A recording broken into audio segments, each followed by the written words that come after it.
Hi, guys, welcome back to this part 9 of this long and eternal analysis dedicated to the final episode of Shingeki no Kyojin. I wait, as always, a few seconds before probably you start joining. First of all, I want to say thank you so much for the support for the previous analysis live streaming. Thank you for joining me in all these, as always. And at the same time, I wanted to thank you because not only for the huge success of the reaction, but even for staying with me throughout all of these analyses. Second of all, before you join, I wanted to tell you one specific thing. After I will finish analyzing everything regarding this final episode, I will be sure to uh, be able to have the entire manga. So after I'll go back to Italy for a couple of weeks, then we can start analyzing the manga too. But I wanted to tell you even another thing.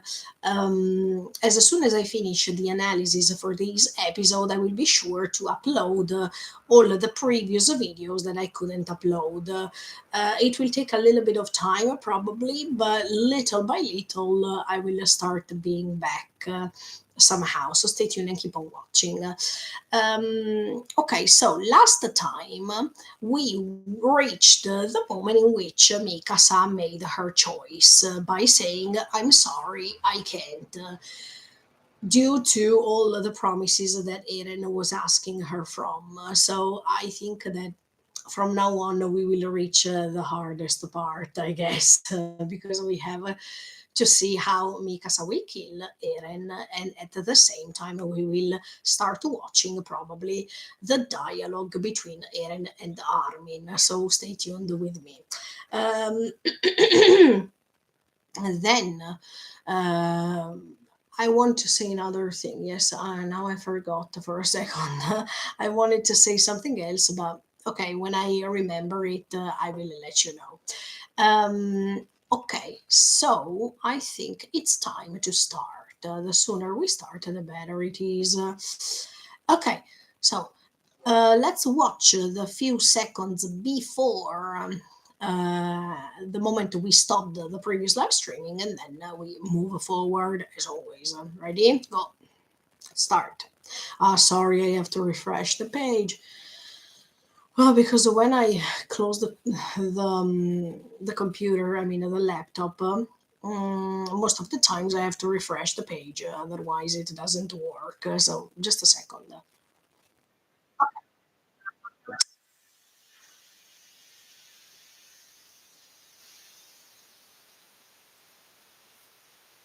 Yeah, and here we were saying that when Mikasa is saying sorry, I can't. It's like as if she is like Eren when he's saying, "I'm sorry for everything that I've caused to all of you, but I can't step back on my will." So I find lots of similarities between these two characters.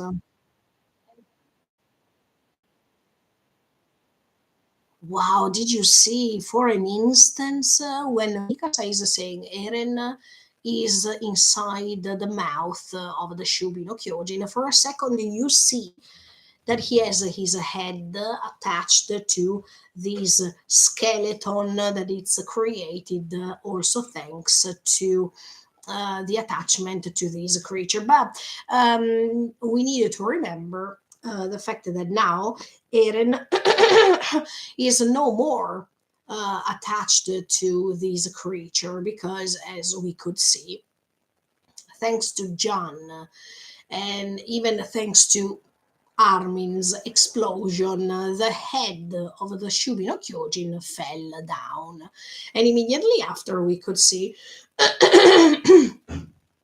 that this creature wanted to do its best to reach Eren once again, to be able to start the rumbling once again. But this didn't happen, and Eren transformed into this Colossal Titan, even if yes, I had some doubts yesterday. Probably I could have probably I understood why now he can be a colossal titan, probably because I have been being the Shubino Kyojin.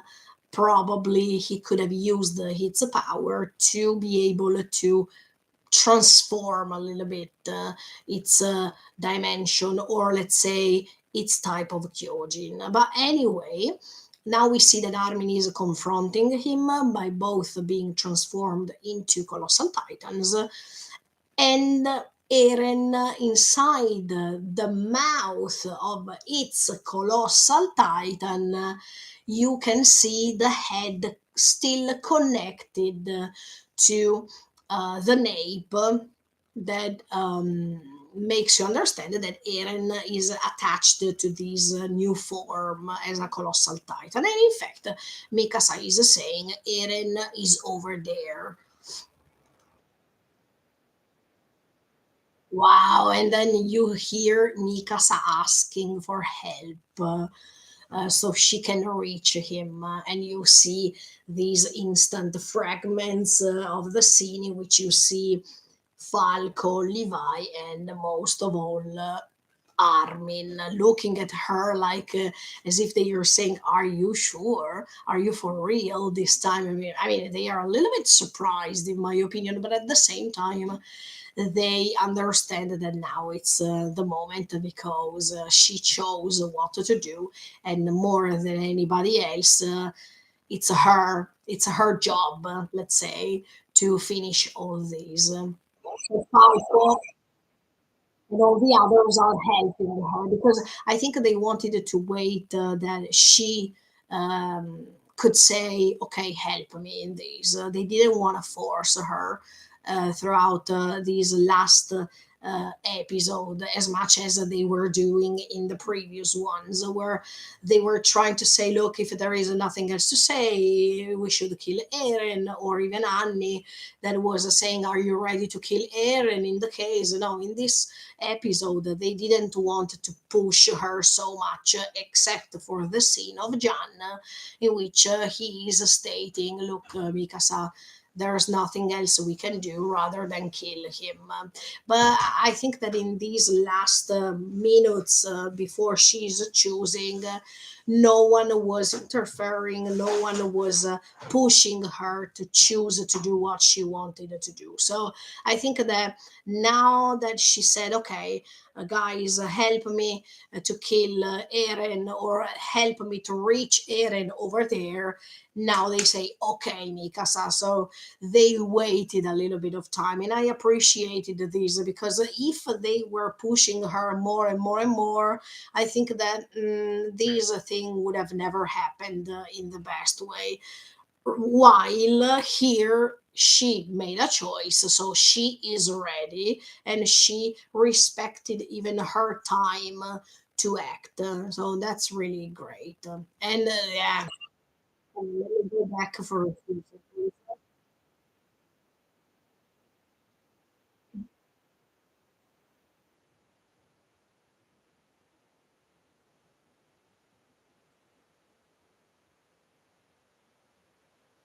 The music is incredible. Huh?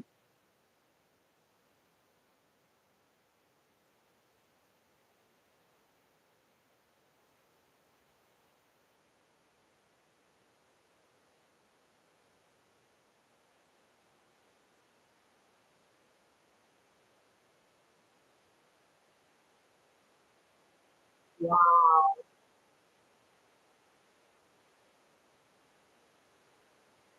And once again, it's thanks to Levi who's throwing this thunder spear. It should be even one of the last thunder spears that they have. That they can make a hole in between his teeth. I mean, in the teeth of these colossal titan. So once again, the combination of these two Ackerman, that they are going to cooperate and to create a finale for all these mess. It's incredible.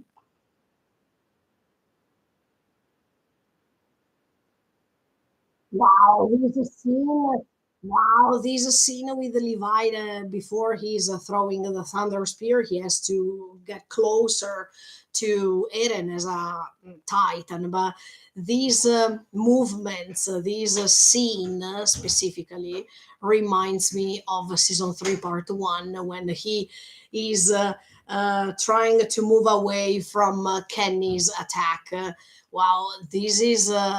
I mean, this gives me chills because I remember that iconic scene that was really amazing. And at that time, with the studio, they were making a great job. But I think that here, Mappa Studio was making a great job too. This scene it was not simple to be made. So let's pay respect to all of them because this animation is quite stunning. Yeah. Wow. See, after Levi is launching the Thunder Spear, Mikasa is behind him, already ready to use the ODM to reach him.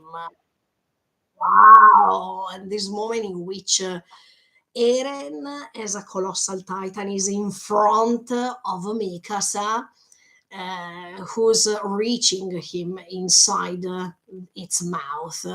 Well, even in this case, this reminds me absolutely the moment in which Mikasa was.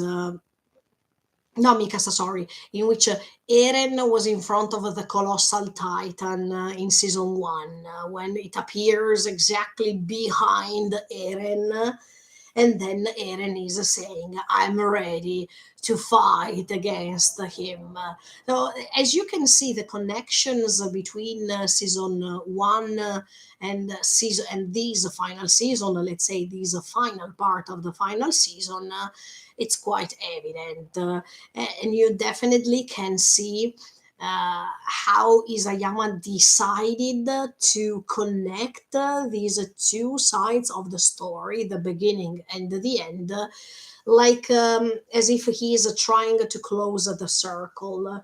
I think that that's pretty awesome because throughout this story we have always said that it seemed that there were cycles and cycles repeating over and over again. And let's say that even through these scenes, we can feel these things.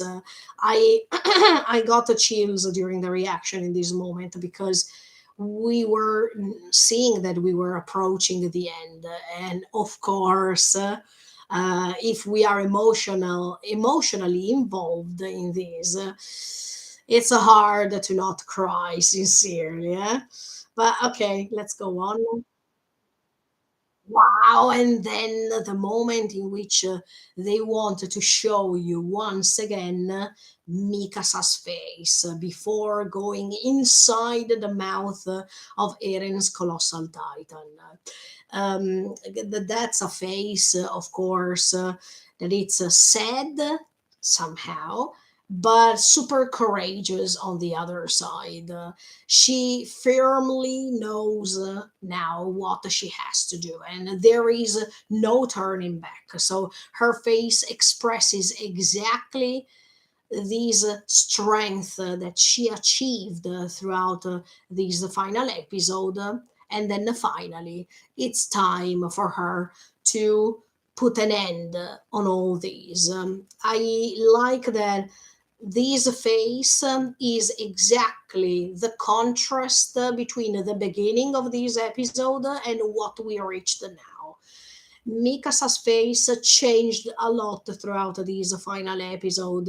If you remember at the beginning of it, we were saying, especially when Annie joined, but even after that, when Armin was almost exploding as as a colossal titan, transforming himself, you could see Mikasa's face that was not ready. I mean, you could see that her face was letting you understand, look, I don't think now is the right time to to do anything, or she felt really hopeless, she felt miserable.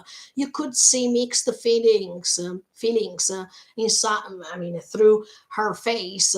And now that she has another type of face, yes, these faces that quietly represent her feelings are changing throughout the episode. But I was so happy to see that kind of face, because now more than ever, Mikasa becomes a resolute, courageous, brave, let's say, and ready, ready for all the consequences, because that doesn't mean she will not feel any sort of a pain after.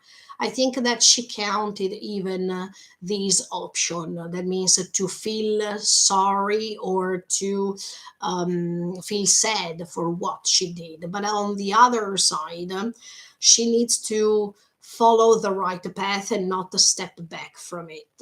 Also, because as much as I told you yesterday, I think that if Eren could have told her some other things, I think that he would have said, "Look, if you step back on your will, or if you step back on the plan that you decided to join." With, I think you are a coward, but Mikasa doesn't want to be a coward this time. She ran away too many times, especially with the dream that we analyzed yesterday. She ran away. And even if it was for a few seconds, because her memories were recollected, and it's like as if her memories were recollected, but at the same time, she wanted to relieve that, to live this experience again, in order to be able to know what to do next. And as I told you already, she needed that moment, that peaceful moment in which she could escape away from that reality, to be sure to know what to do next. And in fact, this face Mikasa has quietly represents her choice. And that's why I admire Mikasa so much. Oh, you see that Levi throwing the thunder spear makes a hole in between Eren's colossal titan teeth. And this is amazing if you think that every time this immense power, um, this immense power was shown, um, you had to go inside a hole, uh, as if you go inside the darkness. So you come out from outside, right? You come from outside, right? So these contrast between outside and inside, light versus darkness, but even these hole that represents the mystery of what's beyond this hole. In this story, we had so many times moments in which we found holes. In which these characters were going inside. Look, for example, Ymir, she found this hole in the tree and she went inside to discover later that she could have granted this power. Let's even the same hole in the tree that the boy with the dog finds later. But even the hole made in Shiganshina, do you remember, that had to be fixed so nobody could come in? Different perspectives, right? But even in this case, this hole that is obscure, and then Mikasa enters to find Eren. Yes, I think that it sounds like as if you go inside a cave, right? And if you go deep, deep inside, because externally speaking, we can have a vision of Eren based on his face as a Kyojin. But this hole in between the teeth could let Mikasa go deep inside to see Eren's real face, um, that represents something else. I mean, compared to what we have seen in this final season, and his face as a Shingeki no Kyojin, but then as a Shubi no Kyojin, this demonic face that even people were saying, look, this doesn't even seem Eren as we have always known, right?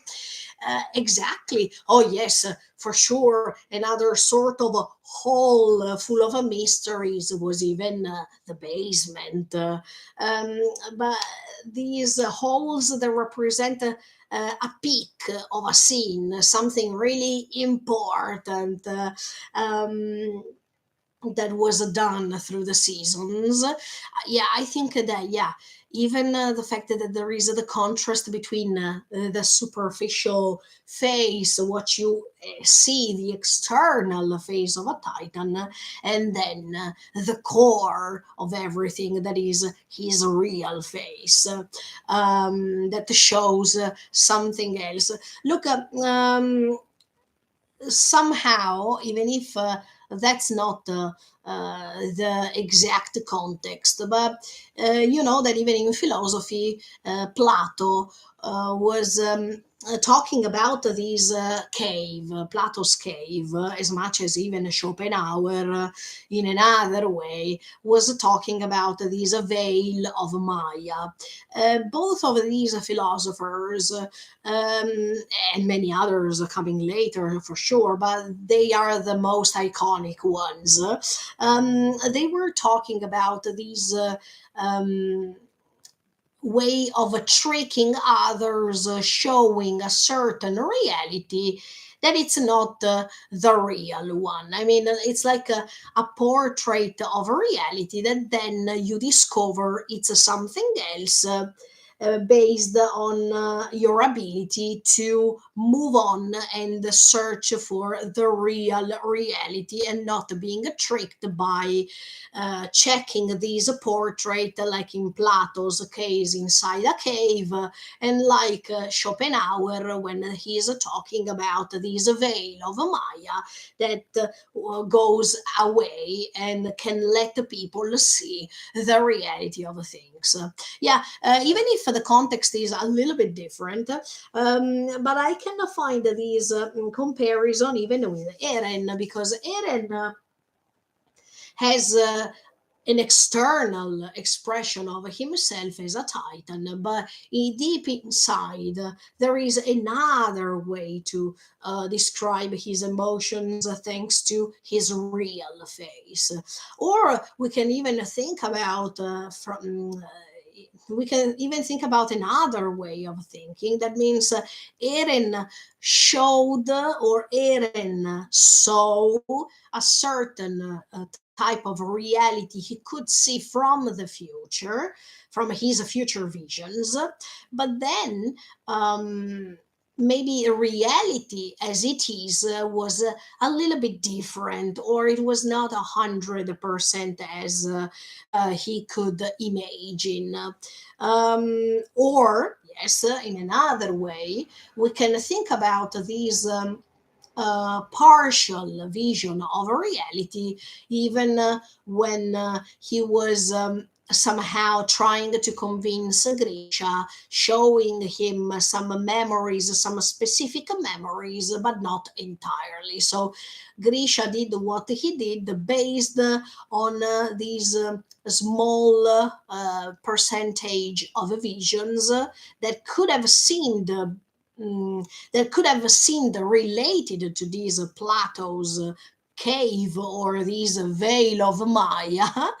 And then Grisha didn't have the possibility to see all the rest. That was reality as it is entirely. So it's like as if, yes, Grisha at that time was inside this cave, checking, being tricked by these visions, while reality seemed something different. So I like this concept of the Plato's cave, because when you are inside a cave, you are first of all surrounded by lots of darkness, and this means that you're not able to see reality fully.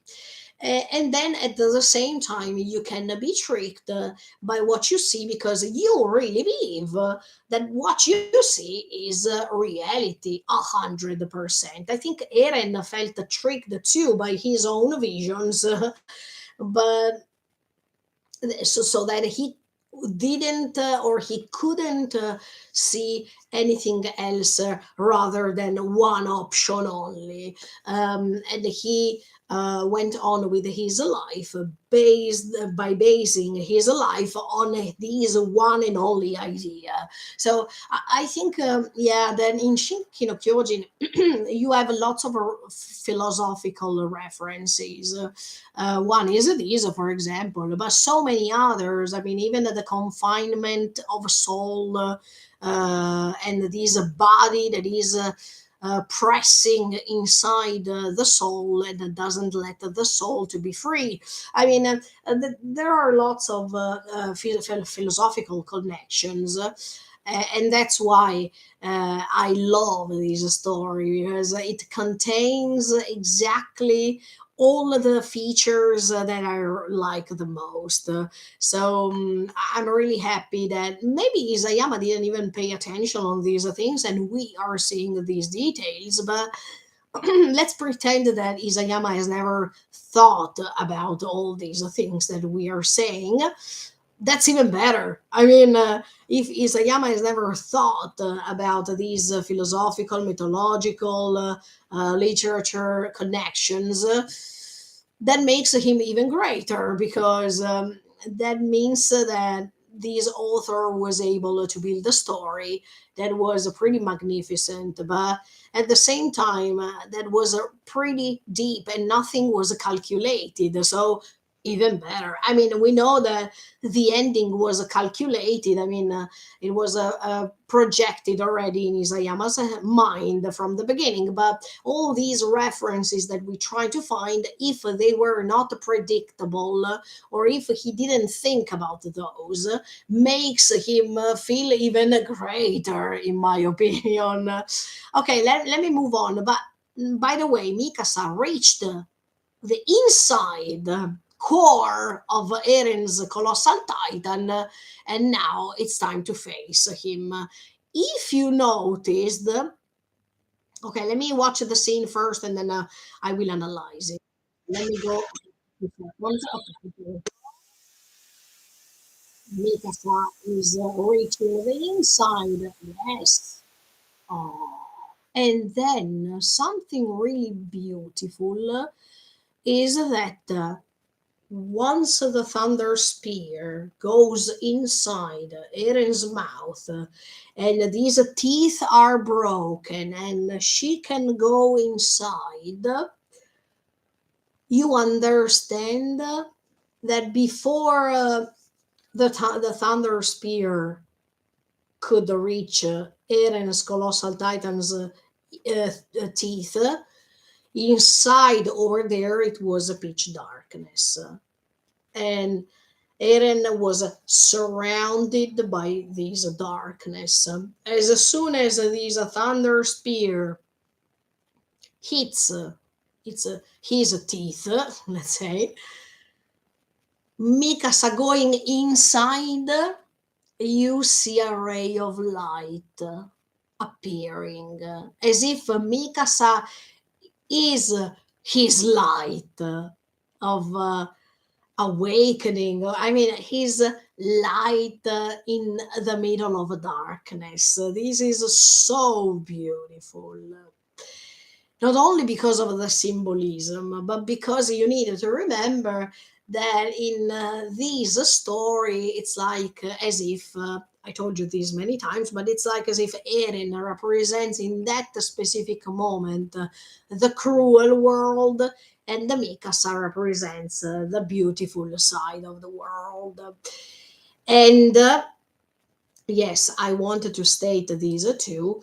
You need to remember. I saw these things even online, and I'm so happy that someone agreed with what I was telling you even years ago. Um, so you can go and check the previous live streaming in which I dedicated so much of my time with lots of passion and whatever. But if you remember, I was telling you two things that were that they seemed spoilers about the ending of this story. One spoiler was when Mikasa's dead. You see him in a scene of this OVA, if I'm not wrong, that he is coming and he is having, he is holding from the neck a bird. And at that time, I was telling you, look, for sure, this means, in my opinion, that Mikasa will kill Eren, because even if that was Mikasa's dead, Mikasa's dead is an Ackerman, and by having the bird hold it by the neck, it's like as if an Ackerman is going to cut its neck, like in the case of Eren and Mikasa in this scene in which you see what's happening. That is exactly the same thing. And another interpretation that I found in these OVA, OAV or whatever, I don't, every time, no, OVA, I think, yes, is the moment in which Mikasa is looking at a mantis that is trying to stop a butterfly. At that time, I thought that Mikasa was the butterfly, and the mantis probably would have been the cruel world trying to attack the beautiful world. But throughout the years, as you can notice in many live streaming I made, I realized that the mantis actually was Mikasa. The reason why I said this is because I went on checking online what the mantis means. And first of all, the mantis is considered an important insect in Japan. I didn't know this, sincerely, and we know that Mikasa is a Japanese. I mean, her nationality should be Japanese. But another thing that I discovered, also because I really liked that OVA, because that OVA had a huge problem that it was spoiling everything already. By the way, yes, I was so interested that actually I made an entire live streaming dedicated to that OVA, so you can go and check it out. But yeah, that mantis, I discovered that mantis, especially female mantis, like to cut the head of their partner. And this is exactly what happened here. So we see Mikasa cutting the head of her lover.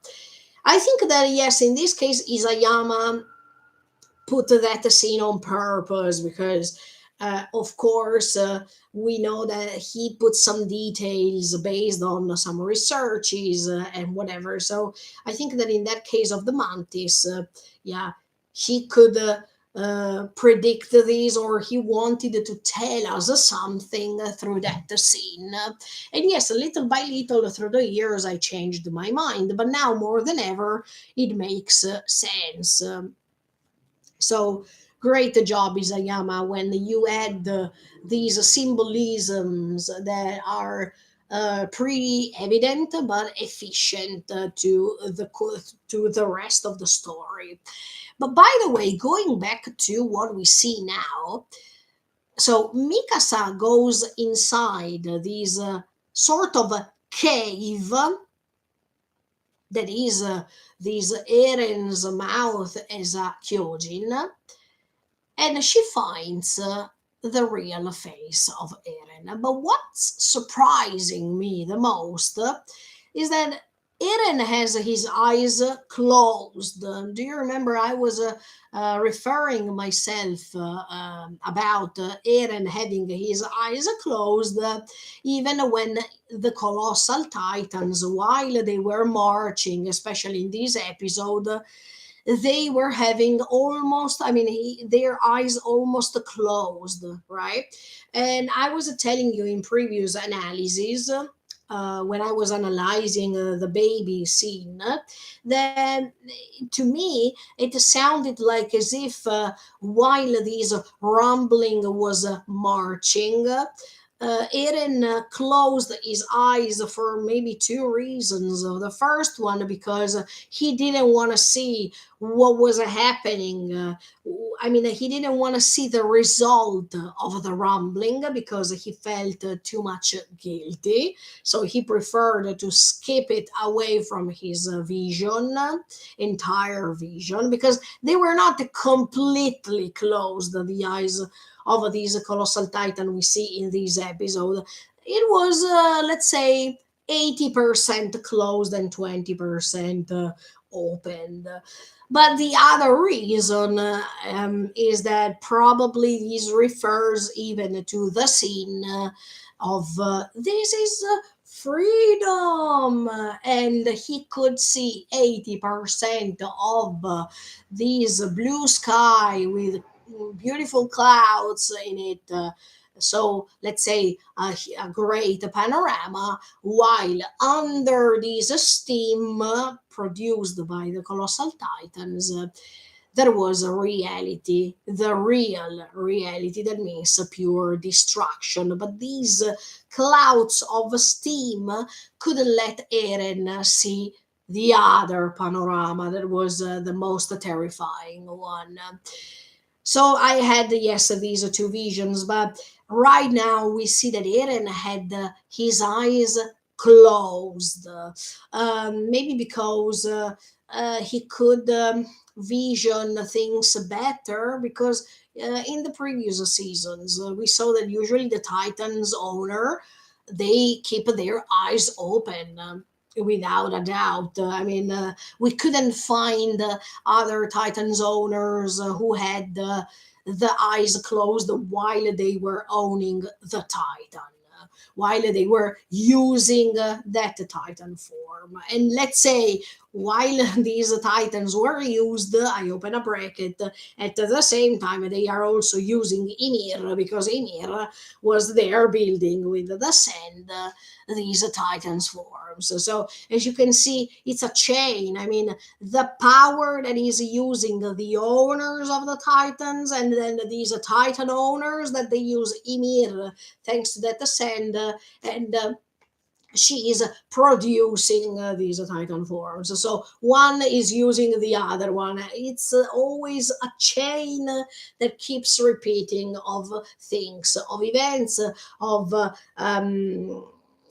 schematic things that are happening in the story. But going back to this beautiful scene, Eren has his eyes closed. And now more than ever, I can imagine that by being surrounded by darkness, he couldn't really see what was going on. He couldn't even see the proportion of what his choice made. And by having his eyes closed, means that he felt completely lost, because when you close your eyes and you're surrounded by darkness, you are completely losing yourself. You don't know anymore what's outside, what you are skipping from your mind. You are completely turning into a blind being. And this was a pretty symbolic, in my opinion, because we know that little by little, Eren lost himself, lost his consciousness, lost his way of thinking because of his main decision. He skipped everything else. So it's like as if this darkness englobed him to a point in which he is even closing his eyes. But another vision of these closing eyes can be even the fact that, as I was telling you, he knows how brutal he turned into, but he prefers not to see the consequences. I mean, he prefers not to watch what's a result of all these. So it depends how you see things, but definitely the fact that these eyes were always closed while he was confined inside these colossal titan, or maybe even when he was confined inside these huge skeleton as a Shubino Kyojin, he was going on. I mean, these titans. Power was going on because of his will, but not because he was looking at what he was making as a result. But the thing is that as soon as Mikasa can go inside of this colossal titan of Eren, the final colossal titan of Eren, Mikasa is like the light that is awakening him, and he is actually opening his eyes, because light makes you want to open your eyes, right? It's like as if you are awakened, you are shaken. It's something that creates a little trauma from your confidence. I mean, from the confidence that he found in darkness, this light is appearing as if it's shaking Eren to say, "Wake up!" From all these. And while he found his comfort zone in this darkness, because for him there was nothing else rather than this as his main choice. To join the darkness and to make what he made, because he was always thinking that that was the one and only thing to do. um, I like Mikasa's light, not only because, yes, this is something extra that I'm telling you, but you know that Mikasa comes from Hizuru, and Hizuru, I told you many times, represents Japan, but you know that Japan is also considered as the land of the rising sun. So, a country that brings you light somehow. But to see Mikasa joining Eren in that moment, and the light is behind, as if she's bringing light to all this darkness that he is surrounded by, it's pretty poetic. It's if we go even back in literature, it doesn't matter the country, but let's say I can speak for my literature, that is the Italian one. I can definitely tell you that for many centuries, women were considered as the light in darkness. That women were the ones who could awake men who were always paying attention on materialistic things. So the figure of the woman as the pure salvation, as um, an angel. Think about it. In Yes, in the 14th century, no, even before, in the 13th century in Italy, women were considered as angels in poetry. So then the more you went on, you could see with the classicism the will to go back to the origins, to what's considered the origin, and women were considered like light, like salvation, like the ones who could bring light in their context, I mean, in their personal situation. But then, even after, women has always paid these huge, yes, they were having this immense role of the person that was helping the author, not just tormenting the author because the author was feeling love for these women, but even a woman that could calm the author's feelings or reassure them thanks to their love. Yes, as I told you, women in literature were also considered as creatures who were tormenting the author's mind and soul or heart, because these authors were loving these women so much that in darkness these authors could feel tormented because they couldn't reach the woman they loved, or even if they could reach them, they were not corresponded, or these authors that wanted to praise them, but the way they were praising these women were causing them pain in the heart for the amount of love they were feeling. I mean, as you can see, throughout the centuries, the woman was considered something really really great, as most of the times as a light, and I liked that even in this case it's represented like this. I mean, Mikasa is a sort of light that helped Eren opening his eyes. And I have another option to tell you. I mean, as you all know, I'm trying to give you as many um, visions as possible, not indicating which one is the best one. Then you can probably choose what you want um, and what you like the most, or not. Or you can have also other visions. So please let me know in the comments if that's the case, because I'm really interested. I mean, I really need to know more visions rather than mine only to extend my horizons. You know that I always feel like this. But maybe Eren wanted to close his eyes on purpose throughout all this time because he didn't want to see anything else rather than the moment he saw Mikasa in front of himself. I mean, probably Eren was making this choice to not check anything else, to not see in front of his eyes anything else.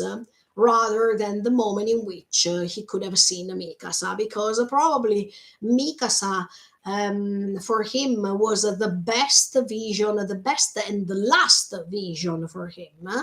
And maybe it was even the right thing to do before dying. I mean, looking at her for the last time was the one and only thing he wanted to see before going away. So, no matter how you see these things, I think Isayama made such a poetic vision for this last scene between the two.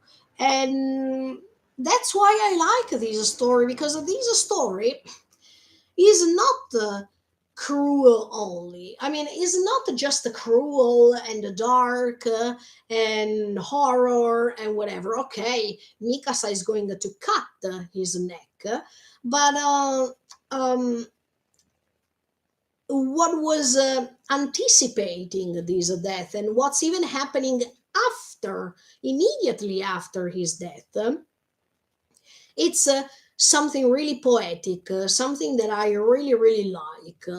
And I liked Isayama's choice because most of the times in this story, we saw the deaths that they were super cruel, that they were terrifying us, that they were very creepy or horror, okay? But these death, compared to all of the horrifying things that we saw throughout the seasons, was not the horror, was not the creepy, was not the tremendous as we could have imagined.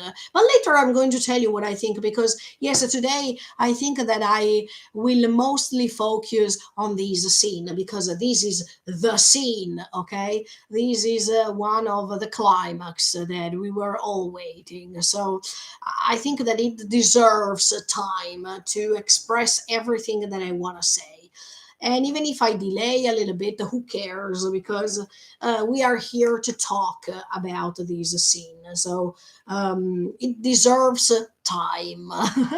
But by the way, yes, let's keep focusing on this important scene in which you see that Eren is opening his eyes. And I want to say another thing, because thanks to this light that comes in, you can even see Eren's face, but you can even see from Eren's face how consumed he is right now. I mean, while he was surrounded by darkness, and we could see it even through one of the trailers anticipating this final episode, in which you could see that Eren's face was not so clear because it was surrounded by this darkness. But when Mikasa enters the Titan's mouth, and with her light um,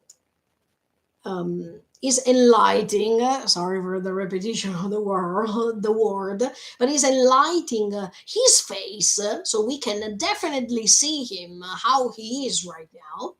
It seems as if it's representing the way in which he is consumed by all this situation. So the light that represents not only the awakening, but even the enlightenment. And thanks to light, you see things better. You can describe things better, with more details.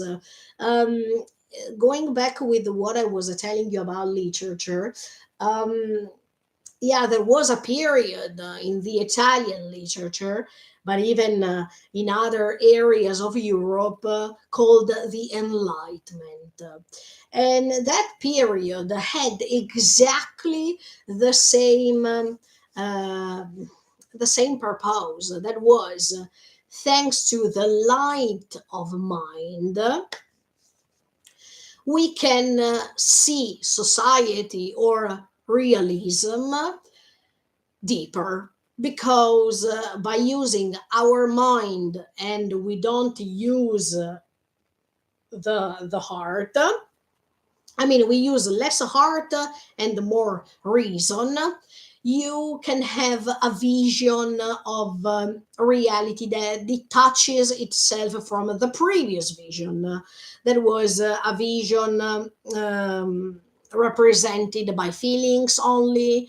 And in fact, the previous period was a period where um, the authors were focusing so much on their feelings, and they were putting these feelings on top of everything, because they thought that feelings were the only ones who could that could convey a sort of a reality that was real, because feelings never betray you. I mean, feelings, when they describe a certain situation, they are representing the reality. I mean, a reality as much as possible. But later on, there was this period of the Enlightenment, in which authors were saying completely the contrary. I mean, authors were saying that reason was the only tool to be used to see reality as it is. Why do I say this? Is because with the reason you have a more objective vision, let's say, while if you follow feelings, you have a subjective vision of things. So that's what they were thinking. And if you have a subjective vision of things, you can't be completely real, because if you use your feelings, you are deceived by these feelings, you are tricked by them. Um, but with the Enlightenment period, they thought exactly the opposite. That means the more you use a reason, the more you use your mind, and you stay away or you put your feelings aside, the more you are coherent, the more you can be objective and try to represent reality for what it is. Why did I make such a huge digression about this? Is because Mikasa represents these in this moment. I mean, she is putting aside her feelings for a little bit, and she prefers to use her mind instead. Not only because by using her mind and making a choice based on her thoughts, she can do what she's about to do, but also because um, using a reason instead of a heart let her be able to do what she wants to do. I mean, if she was involving feelings too much in the moment she's killing Eren, probably she was reluctant, or she was already in this episode before reaching this choice. But as you can see, later she is putting aside her feelings and she is thinking, no, that's not the place where I should be. In the moment she's having that sort of parallel dimension together with Eren. So if she wanted to follow her feelings, for sure she would have stayed over there, and for sure she would have preferred to create her perfect habitat, her perfect routine with Eren. Who cares about the rest of the world, because my feelings are showing me this. If I feel great in that circumstance, in that environment, why do I have to move away from it, right? But in that moment, Mikasa was strong enough to let her feelings put aside, and to praise, to pay more attention on what was the right thing to do. And if she had to follow that path, she had definitely to follow her mind instead of her heart. So that's why I'm saying that throughout that experience, she could have understood what was the right thing to do, and try her best to leave her feelings aside a little bit, because those feelings are not fading away. I mean, she will always go ahead feeling those feelings for Eren, but for a second it was better to put them away, right? So that's why I'm saying that even in this case, when this light is coming inside this sort of a cave in which you can find Eren's head, that light is the light of a person that could see with her eyes that that was the right thing to do. Also, because if she chose the opposite, probably she would have wanted Eren to stay next to her for sure, but she probably couldn't recognize the fact that Eren was consuming more and more and more, and maybe Eren would have collected other regrets that could take even the path of a revenge more and more and more. So it was like an enlightenment in front of her eyes. Like I told you already, it was like going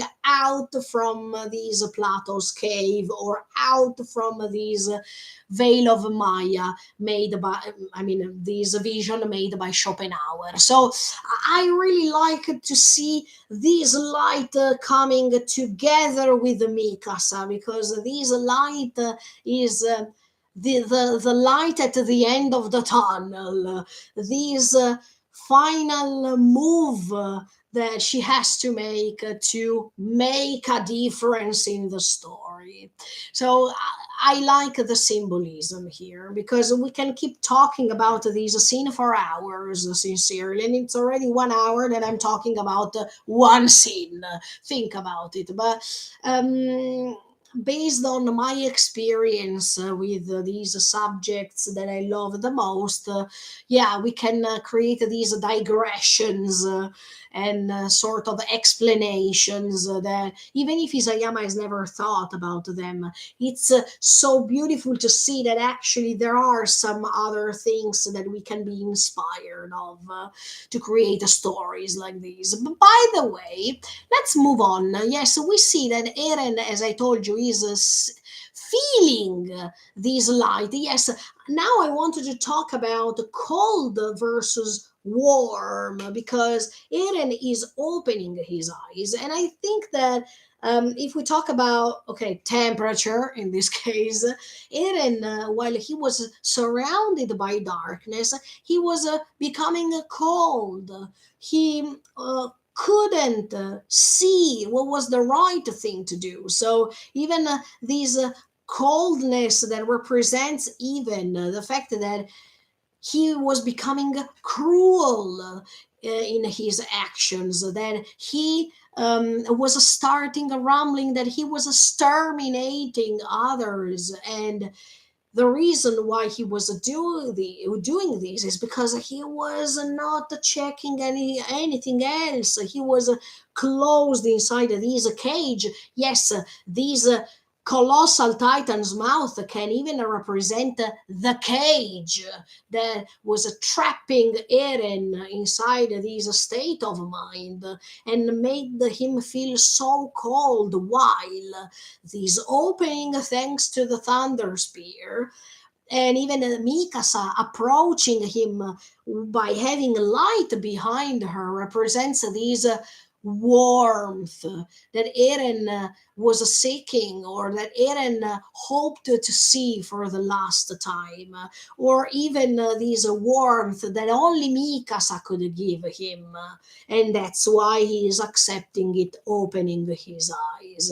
And of course, this cruelty of the world that he represents in this moment, that is defeated by light, because light can defeat darkness. These are opposite that always coexist, but sometimes one is prevailing than the other one, because Mikasa killed lots of people, so she is like the yin and yang, right? She is the light of hope, or the light of the beautiful world, but she is anyway having this little circle of negativity, or a little black circle that represents the fact that Mikasa is not perfect, while now she's doing the right thing for everyone, but she was not perfect in her life because she also killed lots of people.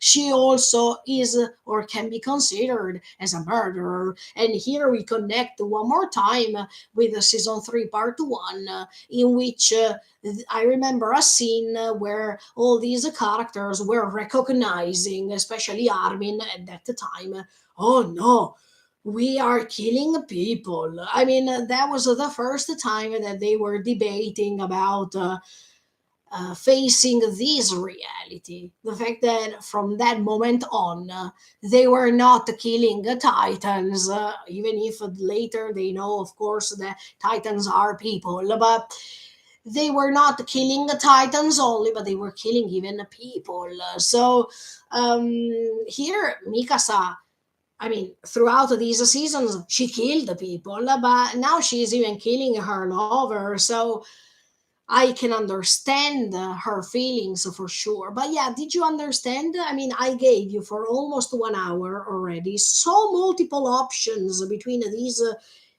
darkness, I mean, the place where Eren resides in this moment, and the light that is coming in, and it's prevailing on this darkness. So that it's so poetic, it's not just symbolic, but it reminds me, yes, literature for sure. Um, That's awesome. Yeah, but let's go on. Yeah,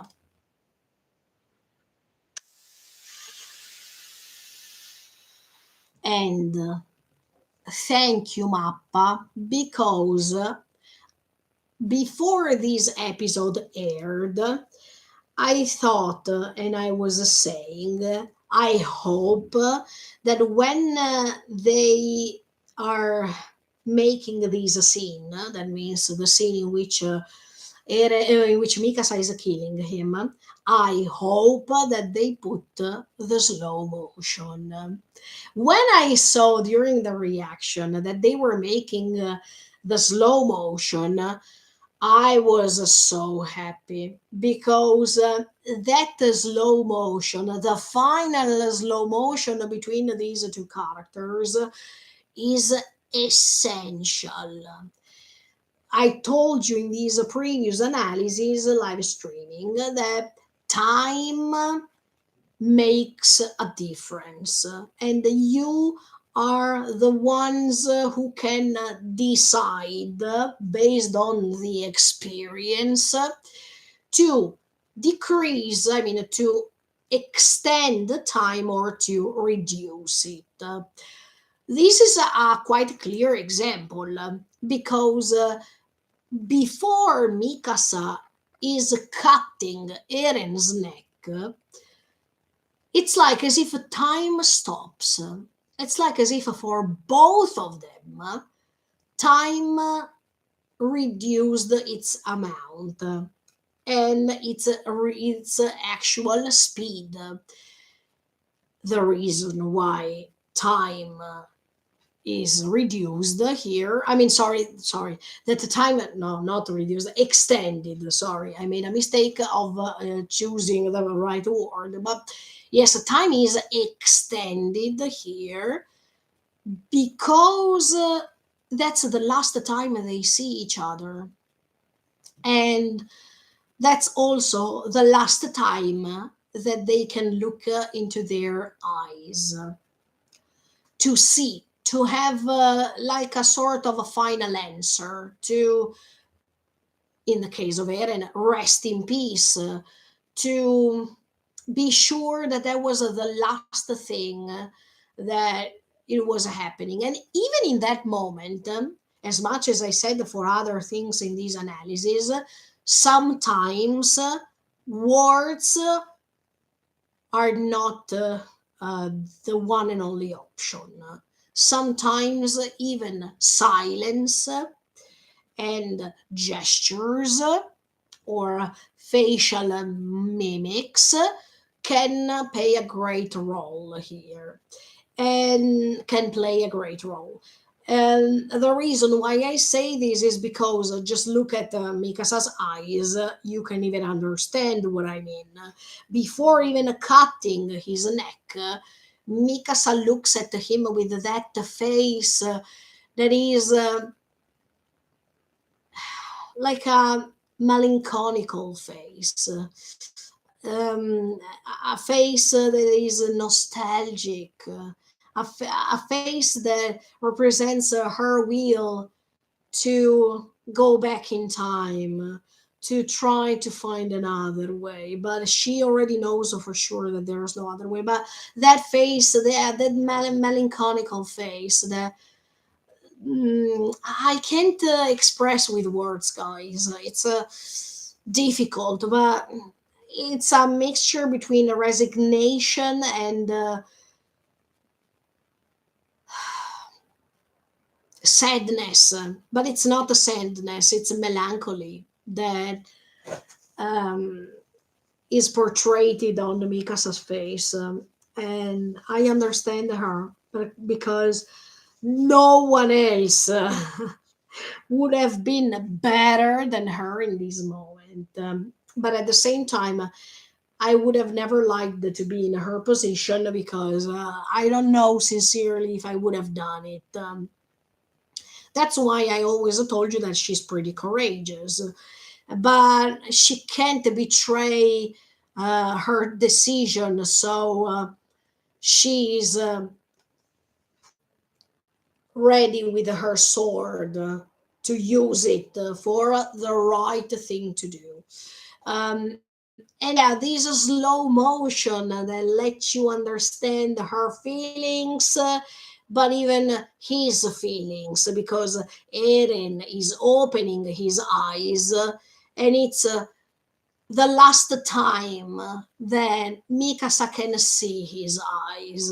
I appreciated that Eren opened his eyes, not only for all the things that I told you so far, but even because it was his last gift to her, to be able to see his eyes. That for Mikasa, it was a confirmation without words that the last time she saw his eyes, the time in which they were having that dialogue, Mikasa, I have always hated you, etc., etc., etc. Yes, there was even a confirmation for Mikasa that what he has told her was not true. I appreciated that Eren made her this gift because she needed to know before leaving him, before dying, he needed to be sure to answer to her in his own way. Words are not needed here. There is the eyes. There's most of the times we say the eyes can speak for our soul, or the eyes are the representation of our soul. Now more than ever, it's surely true. I mean, Mikasa had her last memory of Eren's eyes that were angry towards her, that were emotionless. Do you remember? She was confronting him and she was crying hard because she couldn't believe that Eren was having those eyes in front of her. But now that it's the last fragment, the last moment in which she can see his eyes for the last time, Eren made her this gift. He opened his eyes, so the last eyes that she will remember are not the eyes of that scene. And she will not remember Eren that was angry towards her on purpose, but she will remember the Eren that she has always remembered, with these beautiful green eyes and eyes that are not angry at all. Those are the eyes of acceptance, the eyes of looking for the last time his lover. And that's so poetic. Come on. Thank you for these slow motion, because it's so effective to all these final part, final scene, let's say. Wow, yes, I totally like this for sure.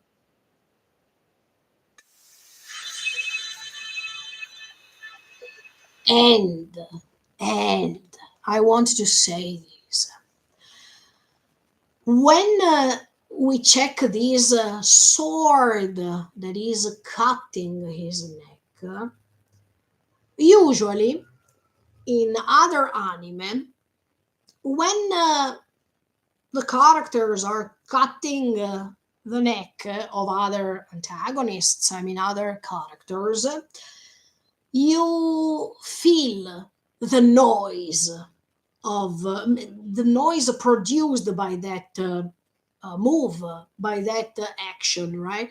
Boom! I mean, you hear um, this noise that is cruel, right? That it's brutal, that makes you understand the brutality or the cruelty, yes, of that scene. And that's why we recognize those moments not only as a splatter, but even dark, gloomy, right? But I noticed that And and before the episode aired, I thought, oh no, look now, when we will see Mikasa cutting his neck, maybe that the scene it will be pretty dark, full of blood. I mean, yes, the blood you can see it later, but it's not.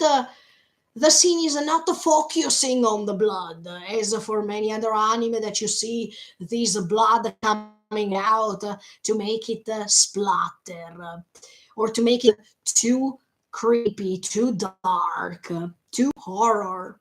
Now I noticed that this scene of this sword passing through his neck, I don't want to say it's like a benediction, okay?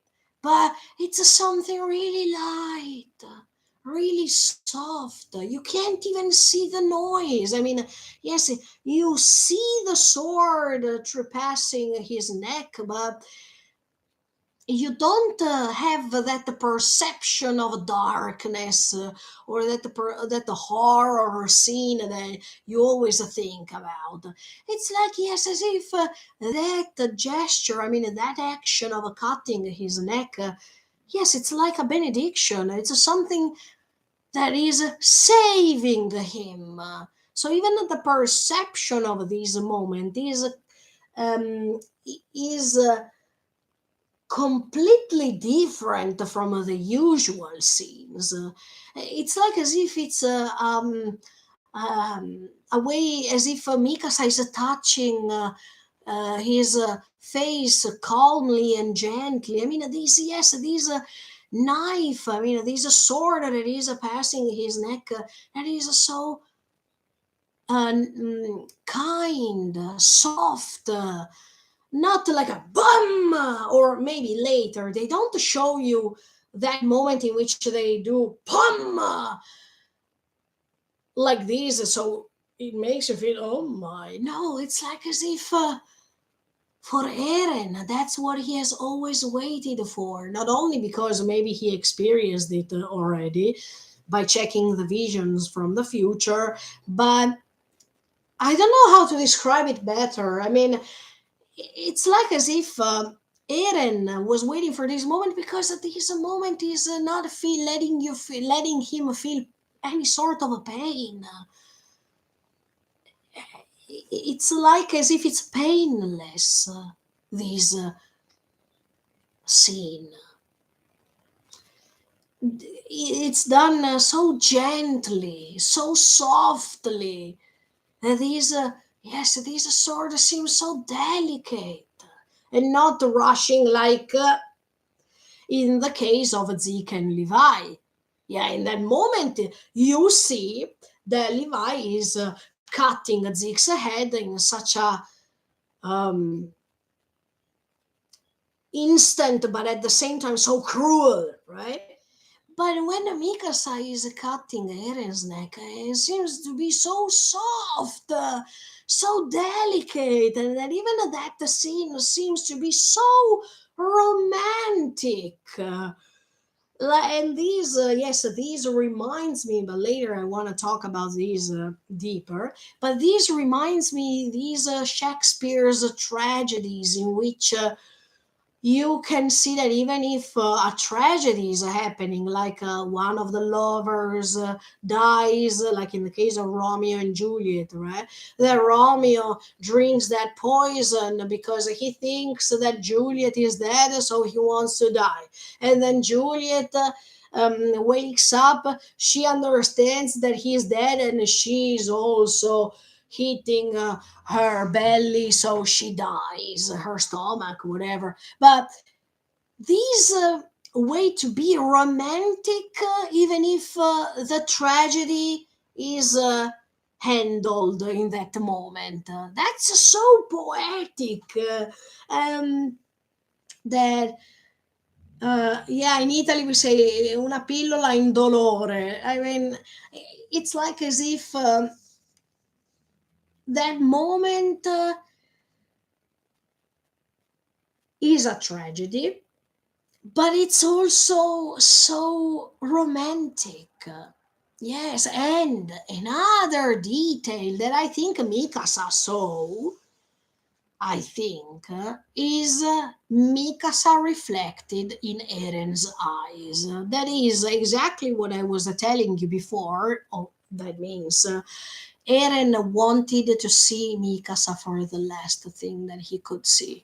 But even this reflection in his eyes that makes you understand how Mikasa was important for him, how he cared about her, that he could see Mikasa rather than anything else, based on the sentence that he said, that she said in that scene when Eren was asking.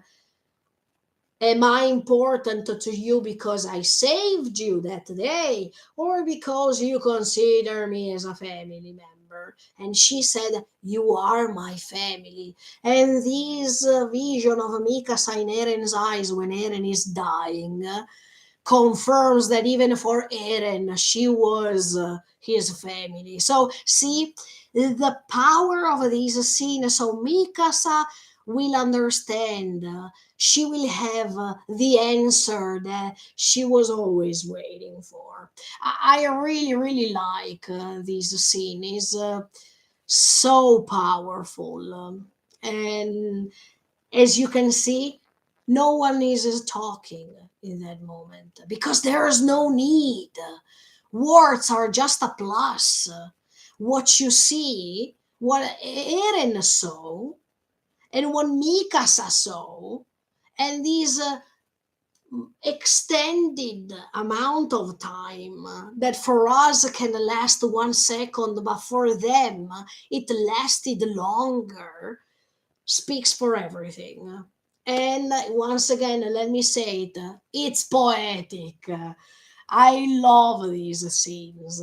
They are so meaningful. And yes, wait, even for Eren's point of view, from Eren's point of view, he could see that Mikasa's face. That for him represents as much as Mikasa has her confirmation about the fact that Eren was not hating her at all, thanks to those eyes, those calm and resignated eyes. On the contrary, Eren, by seeing that Mikasa's face, even for him, it was a confirmation that Mikasa did it because it was the right thing to do, but she didn't stop caring about him. So, what he was asking, please forget about me, please throw away the scarf. With that face, Mikasa was confirming Eren. Sorry, I can't. I mean, she said it before entering this mouth, but with that face, it was like as if she was saying it once again. Sorry, I can't forget about you. I will not forget about you, and I will not throw that scarf away. And even Eren, I think he was dying peacefully, knowing that he would have felt loved even after. And this slow motion is not only powerful for Eren and Mikasa, but it's powerful also for the one who was waiting all these. That is Ymir. And in fact, now, yes, I will analyze even that. Just a second.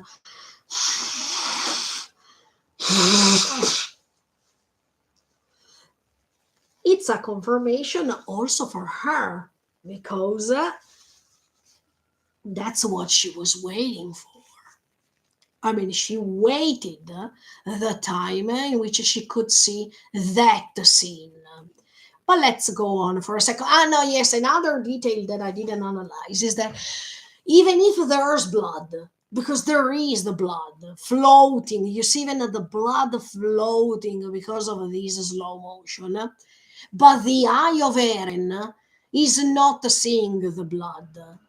He is seeing Mikasa. See the eye that is completely clean because the eye has to see something, and the blood that is all around his eye. Because, yes, she cut his neck. That's something undeniable. But the most important thing in that moment was not the blood. So blood is not the main protagonist of this scene. While in many other anime, you can see blood everywhere, for example, and you understand that when they wanted to create a splatter scene, they pay more attention on blood. So blood is more evident.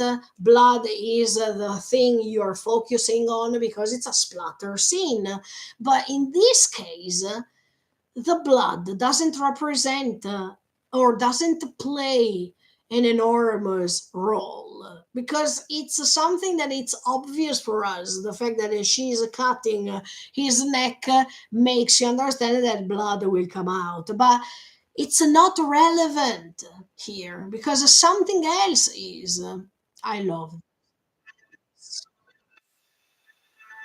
And you see that Eren closes his eyes once again. So the last memory that he has is Mikasa. And wow, wow, wow, wow, and wow. I love this scene so much.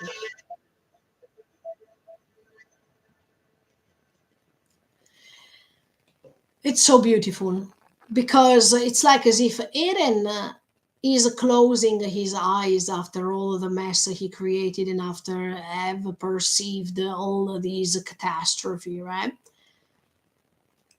But when it's opening these eyes later, I mean, it's Mikasa, but um, no, actually, wait. Yes, it's Mikasa, exactly. So Mikasa went back to reality and she did what she did. But there is this scene after in which you see that she is opening her eyes, like when like when that scene of these parallel dimensions started. But the result is different. I mean, why in this parallel dimension scene she opened her eyes and Eren was waking her up, and she saw Eren in front of herself. And she said that this is not, this sounds like a place that I shouldn't be here, or something like that. Now is going back to open her eyes and to see the effectiveness. I mean, to see that what she experienced was not the right thing to do, was not the reality that she should have lived, but this is the reality she will live. This is the right dimension that is anticipating her how she will live. That means by herself, without Eren, because she has the possibility to live even without him, physically speaking. I mean, there is no need for Eren to be physically there. And in fact, while before she cut his neck, she is immediately hugging him as if she can't stand life without Eren. Immediately after she cuts his neck, she is ready to say Terashai. So this parallel dimension before, while she's still insecure, while she thinks anyway that that's not the right place for her to be there because something tells her that it's not right to be there. And after she cuts his neck, she's reliving, she's living once again that parallel dimension in the right way. While before killing him, that dimension didn't fit the right things to do. I mean, it didn't fit her emotions and didn't fit reality. So you can see the difference here. What she hoped, but anyway, what she hoped was not correct or was not the right thing to do. And what she's living after with this beautiful panorama, the same as the previous one, but in the middle something happened. She killed him. So now she has the possibility to live that experience of the cabin again with in a real way, because that moment represents exactly what she should live. That means a life without Eren. But even if she's without Eren, she can still love him even after his death. That there is no need, no materialistical need to have a person in front of you, because love can surpass even death. And if that lover that she had was doing wrong things, it was the right way, the right thing to do to stop him and not to accept everything that he was doing to her. I mean, to her as a behavior, but even to all the others in that circumstance. That's a huge difference between her and Ymir. While Ymir kept accepting this love that she felt for King Fritz, no matter the cruelty that he was using, not just towards her, but even towards all these inhabitants that became a slave for him. And even after, when he was creating the Eldian Empire, he was brute. I mean, he was brutal, and he was really cruel with others, and others couldn't rebel on these. I mean, that Marleyan soldier rebelled because he threw a spear. But even when someone was trying to stop all these, Ymir interfered to perpetrate all these, because she was a slave of her love, but at the same time, she didn't want to get rid of that reality she was living. While that Marleyan, I think yes, a Marleyan soldier that was converted anyway to an employee into an employee of King Fritz, rebelled because he was throwing that spear. But something interrupted that rebellion. That was Ymir's fault, because she was put herself in the middle to get the spear instead of King Fritz. And in that moment, cruelty was promoted. The cruel world was triumphing. In this story, I mean, in Mikasa's story, love triumphs, but even the beautiful world triumphs. So the difference between Ymir and Mikasa is that Mikasa made a choice, understood the consequences, and when she found wrong things, she had the right courage to stop these unfair things, and not to be a slave of them, because she preferred to follow her feelings instead of following what was the right thing to do. Hello, General. Hello, welcome back. So, as you can see, that's a huge difference. But Ymir was waiting all this time.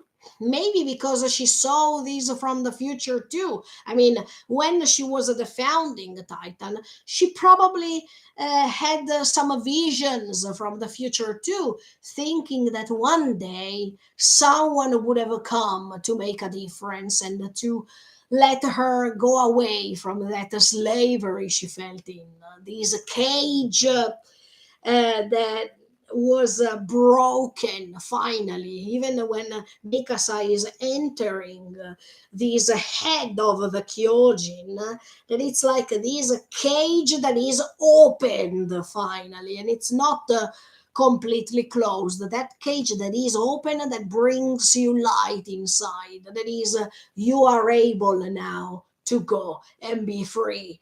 And so this is so important. Metaphorically speaking, the cage that is opened and Mikasa is there to let him be free forever. This is awesome. But yes, connected to Ymir, she was confined inside this dimension for 2000 years. And then, before being confined, she was the founding titan. So maybe she is also knowing of the fact that in the future someone will come to let her be free for all the mistakes she made, but she maybe didn't understood the amount of time that it was taken for her to reach this freedom, that means resting in peace.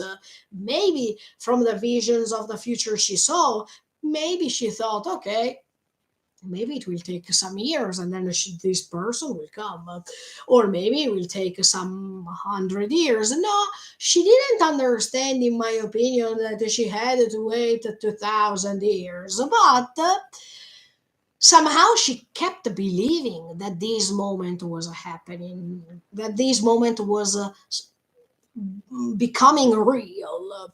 So she was waiting for this moment to come.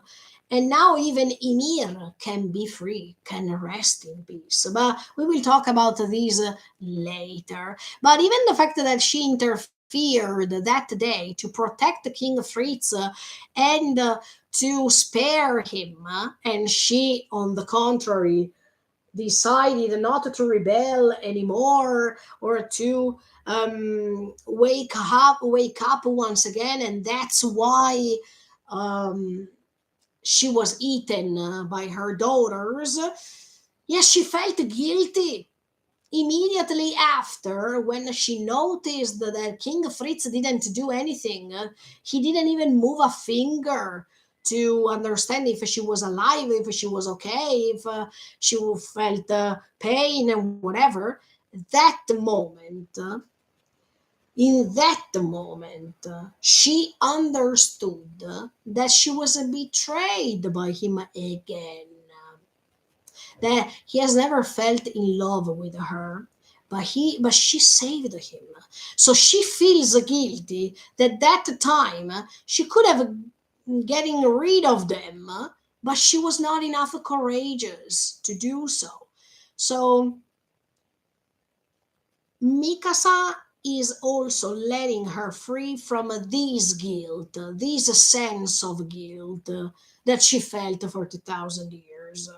So I think that in that moment, Ymir was making a huge mistake, because if King Fritz died, she would have had the chance to live peaceful with her daughters, and probably something that didn't deserve to survive. That means the cruel side of the world would have perished. But that's the moment she made a huge mistake, more than all the others. She made that mistake that caused the beginning of the story. This story that was exactly more or less a repetition of things, until we reached Mikasa. And Mikasa could finally put an end on all this stuff. Especially the fact that if something is not good, if something is unfair, no matter if you love a person, you should stand up and rebel on this, because love can't accept wrong things. Love can't accept violence. Love can't accept extermination. Love can't accept hate.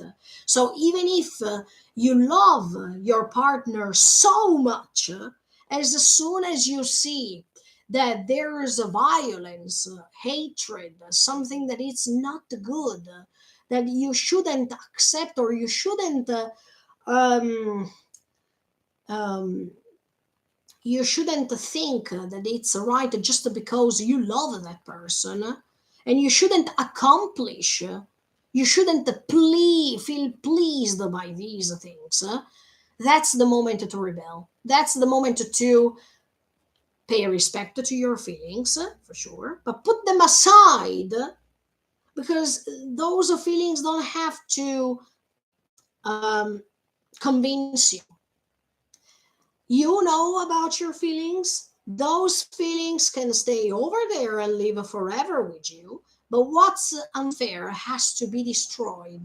What's unfair and what's detestable, like the destruction that was made, has to be stopped.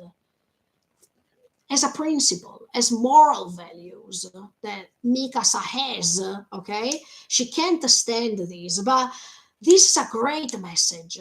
Okay, maybe we can see these even from another perspective. There are lots of women in the world who suffer of violence made by their partners, who are killed by their partners because women are too involved, emotionally speaking, or they are too afraid to create some instability, or to the unsureness that that decision can bring to them. So this message is absolutely amazing. Women or even men, because we can't think about one gender only, okay? But let's say women and men who have a toxic relationship, and they can't, or they are abused too. So, an abusive relationship, who don't think that they have enough courage to stand up and rebel, to stand up and move away from that situation, they should feel inspired by this story, because this story is a fantasy story, but it's also realistic. And I think that women or men who are living a toxic relationship should condemn that love, should have the right courage to condemn something that is unfair to them, something that brings sadness, sorrow, pain, psychological catastrophe, um, where they can feel mentally unstable, mentally unsure. I mean, these people don't live, right? So I hope that even thanks to this story, people can feel inspired that if something is wrong, it doesn't matter if it's your lover that it's doing something like this or not. You should condemn it. You should have enough courage to stop something that is basically unfair, that is something wrong. If it's something that is done by your lover, yes, maybe it's harder to understand it. Maybe it's harder to make a move, but don't give up on making that choice to move away and do the right things. I'm not saying that Eren was abusive towards me, because absolutely no. He was loving her so much, and he did everything he could to save her and all the other friends. But anyway, he was doing something wrong. Anyway, Mikasa was not courageous enough to stand up against Eren. She was passive. She was not active in that relationship, because she didn't want to lose Eren. La, la, la, la, la, but so she was not abusive on them, but he was creating pure destruction throughout the world. And just because you love him, you can't excuse him. Just because you love him, you can't accept his actions. Just because you love him, you can't passively say, "Oh, okay, but that's Eren, and I love him." Yes, I like that Mikasa surpassed that phase and helped even Ymir resting in peace by doing so, because Ymir, on the contrary, that it's totally different from Eren and Mikasa, but Ymir was abused by the king.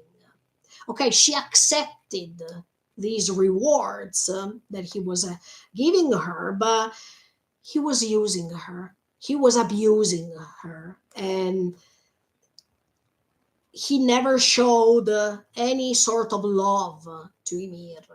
Then it's completely different from the case of Mikasa and Eren, but Eren is playing, wants to play the role of the bad one because Mikasa is the right person that can um, delete from all the memories of everyone these slavery of feelings.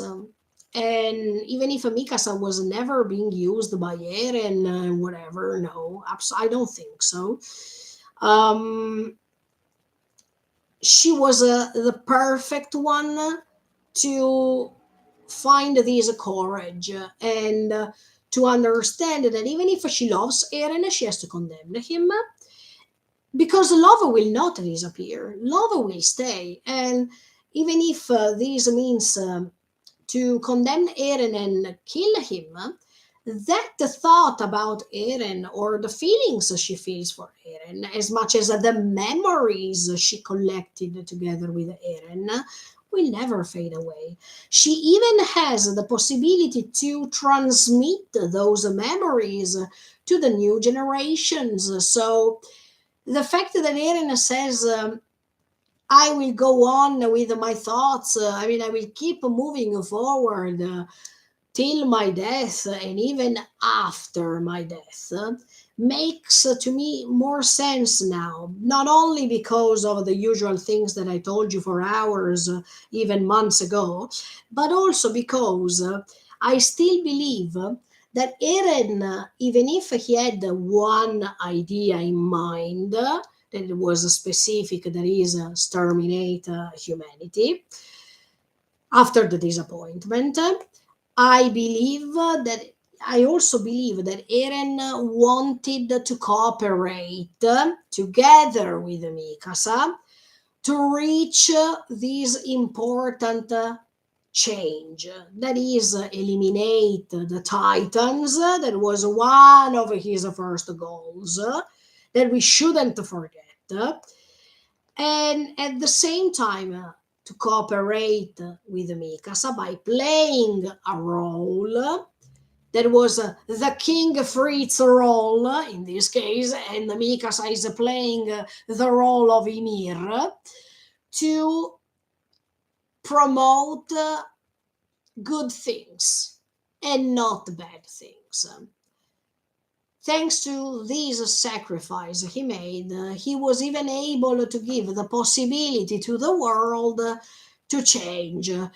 Did the world change completely after that? No. But anyway, Eren tried to make it. He kept trying. The fact that the result is wrong, I mean, that the result is not what they expected, okay. But at least he kept trying. So I somehow admire Eren for this because he kept trying to find a way to change things, even if this means that he had to sacrifice himself for this. Um, Without, of course, let me repeat this because otherwise the people misunderstand, without forgetting that his plan was not correct. As much as Zeke's plan was not correct, Eren's plan is not correct, is not good. That's for sure. But I wanted to see, as much as I told you yesterday, I wanted to see Eren in a different way. Not only the usual option that everyone gives you. I mean, I don't want to see one and only way to describe this character because, in my opinion, if we find the one and only way to describe him, we are completely wrong. Um, all of us can't be defined in one word, or we can't have one and only description of ourselves. So we can't give a one and only final judgment to these characters because we are making a mistake. So sorry for that, guys. Here the temperatures are going up and down, and I am afraid to be sick once again. So I have to clean my nose as much as possible. But anyway, going back with what I was telling you, now Mikasa is realizing how that the parallel dimension should have gone on. Not what she saw before, healing Eren, that means a peaceful environment with Eren that is taking care of her, etc., etc., etc. Now it's like as if she's waking up again, as much as she did before killing him, that she woke up and she found Eren in front of herself. Now she's waking up with how this parallel dimension, let's say that it's no more parallel because it represents a reality, has to go on. That means Mikasa finding herself by herself. Eren is dead, and Mikasa can say Itterashai to leave the both of them peacefully. Mikasa will go on living in that cabin by herself or with others. Later we will analyze that too.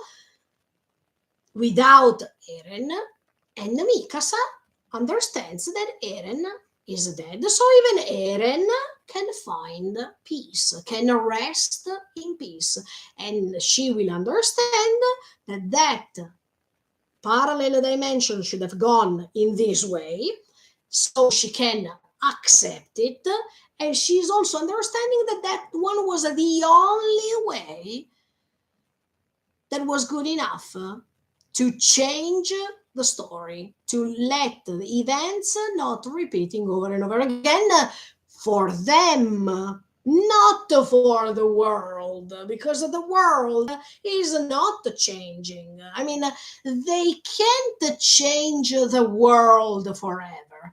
They change their world, the world they are living in that moment, because they can't be presumptuous enough to believe that their actions will change the world forever. This is, I mean, if you think something like this, okay, I can accept it as an opinion, but I don't agree with this. I mean, I agree when we think that Eren did this to save his friends, to save the present time, and his sacrifice was made because his friends will have had a long life, his friends would have been happy, and yes, Paradise in that moment would have felt the same. But I have never heard from Eren saying, I'm doing this because the world will be saved forever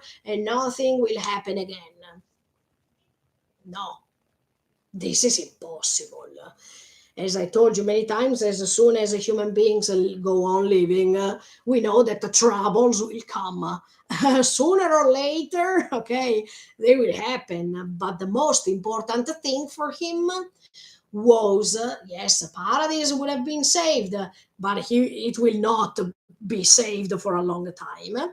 But I'm sure that he wanted to save Paradise, not Paradise forever, but Paradise until his friends are living.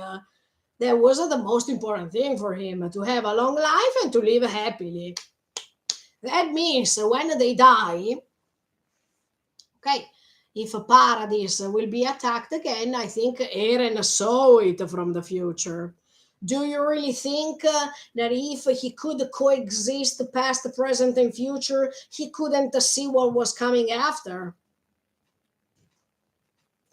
He also could see that Mikasa will have a long life. So, if he could see that Mikasa will die so many years after, he could have also noticed after that other conflicts would have happened. So, the most important thing for him was to save Paradise in the moments in which his friends are living.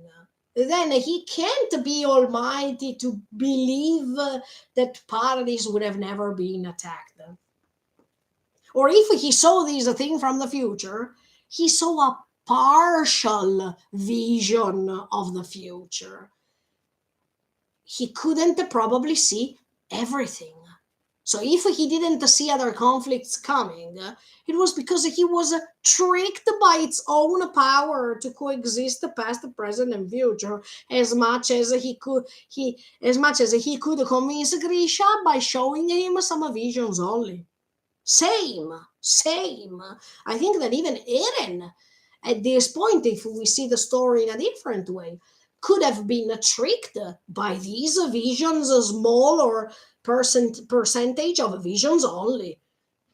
That could be possible. Maybe he thought for real to save Paradise forever, but the visions of other conflicts were skipped from his vision. So he was tricked by his own power. Yes, everything is possible. As you can see, we can stay here hours to define options and options and options here and there until we keep going on infinitively, because there is not in this story there is not one option only. I told you many times, some things are definite, some others can be options. So that's the beauty of this story. I will never stop saying this. By the way, let's go on, because yes, now Mikasa wakes up and she is not seeing Eren in front of her like before. She is noticing that Eren is like as if he is sleeping. But of course, he is dead. I mean, and sorry that I interrupt every time, because if I don't tell you my thoughts while I'm watching, the risk is that I forget what I want to say. The details, guys. I mean, even in this case, it's like a season one, episode one. The moment in which Eren saw himself sleeping under the tree, and you need to notice that the cabin is made of wood. I mean, these references that are so beautiful, as much as when Eren woke up in episode 1 season 1 and he was crying and he was under a tree and the trunk of a tree is made of wood. In this case, he is not waking up because he is dead, but he is attaching his body to this cabin made of wood. And Mikasa is always in front of him, as much as that episode. But the problem is that here that Eren is dead, and Eren dreamt in that moment. He had maybe such a nightmare in which he dreamt. He saw from the future that he was dying, and that's why he was crying. So, or maybe in episode 1, season 1, he is waking up and he is crying because he had a long dream that was probably this same dream or parallel vision that Mikasa had, in which he could stay together with Mikasa and how can I say, spend the time together. He woke up, but he cried because, unconsciously speaking, that meant that was meaning that he was supposed to die because of her. Or another option, because here we go, option and option and option. Eren in episode 1, season 1, he is waking up and he's crying because he could see this scene that he's seeing now, that Mikasa sees now. That means Eren is dead and Mikasa is telling him Itterashai. So as you can see that the first scene of the first episode can be now analyzed in so many ways. Maybe Eren wakes up under the tree and he cries because he's seeing already that he will become, let's say, the one that has to be killed. And he probably thought that it was a nightmare because in this nightmare he sees that his friends are going against him, or those who will be his friends, they will go against him, especially Mikasa will kill him, so let's cry. I mean, as you can see, these these tier, I already analyzed it multiple and multiple times in these long analyses. But even these tier can mean even the regret, that the guilt that he feels, even if it's season one and episode one. These conscious that tells him, thanks to that tear, that he will be, that he will feel all this guilt, but it's something that he can't stop. So this tear that it's like Bertold when he was confronting Armin, that he felt inside a cage and he couldn't make anything to change any. I mean, he couldn't make something to change the world as it was. And this tear that is appearing on Eren's face from the beginning tells him already that the story can't be rewritten, but it's already written and you have to leave it. You have to face all the pain, all the deaths, all the regrets, all the guilt, because there's no way to move away from it. So that tear represents everything. Okay, I mean, we can't stay here out. No, I mean, I can stay here hours, but we can't give a definite, I mean, definite solution of the explanation of that tier. Everyone can see that tier in a different way. So I gave you already multiple visions that I had, but then it's up to you to choose the option you like the most, or to build your own, or to build your own opinions in your mind. But these details, okay, even the fact that Eren now he's sleeping, he is dead, but to Mikasa seems that he is sleeping, and behind there is the reflection of himself. Wow, these small details that is reflected even thanks to the window that I mean, that is built with the cabin, that is not only the cabin where he rescued Mikasa, etc., etc., because that cabin, I don't know if it's the same cabin that Mikasa where he was used to live over there, but even if it's not, that's a cabin that reminds her of that the cabin where she was living with her parents. That is the first time she met Eren, and at the same time, it's made of wood, like when Eren was sleeping under that tree. But this way of seeing the reflection of his self, even if he's dead and he seems that he's sleeping, it's amazing because that reflection is like as if it's a parallelism with that scene in season 1 episode 1, where in that moment he was sleeping and here he is dead. So it's like as if in season 1 episode 1 he cries because he has already seen that he will die, and Mikasa will tell him Itterashai. These things are so powerful, these small details. You shouldn't refrain yourself from checking the details, because the details are the most important things in this story. Some details can help you to understand the story. Magnificent. I mean, before seeing Itterashai, I mean, before seeing Mikasa, that she says to him Itterashai, you see that his image is reflected on the window of a wooden cabin, like under a tree. That, of course, the tree is made of wood. Amazing. Okay, let's go ahead.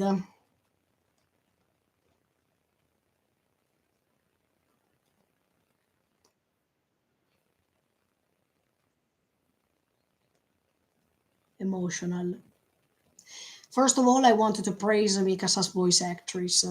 She made a great job. And if you could see recently, they made a TV program on NHK where uh, they were showing you the last moments of dubbing this story. And Mikasa's voice actress felt emotional. She cried after she was even reading the lines. Thank you for wrapping me this scarf, Erin. She cried. I feel her. I mean, we all cried for this final episode. If you didn't cry, come on. I mean, okay, all people have different reactions for sure, but I wanted to praise that actress because Yui Ishikawa is really, really good. And she made a great job. And I thought, and I imagined that even for her, it was pretty painful to end this story because it's 10 years of experiences, 10 years in which she could create these relationships with Kajiyuki and, Marina.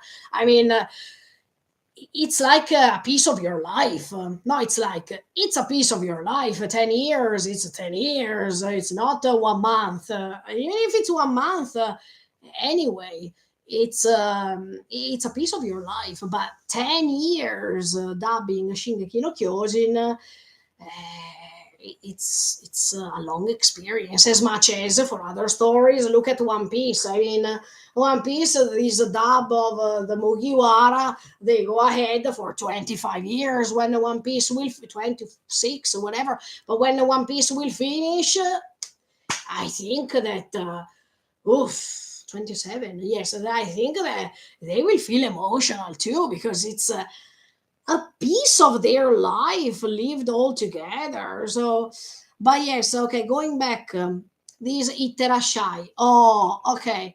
I already explained you in these previous live streaming analysis the meaning of Iterashai. So, um, Iterashai is okay, in English, they translate it "see you later," as I told you already. But Iterashai is not a goodbye, first of all, because if she wanted to say goodbye, she would have said sayonara. So this is already confirming one more time that she will never forget about Eren.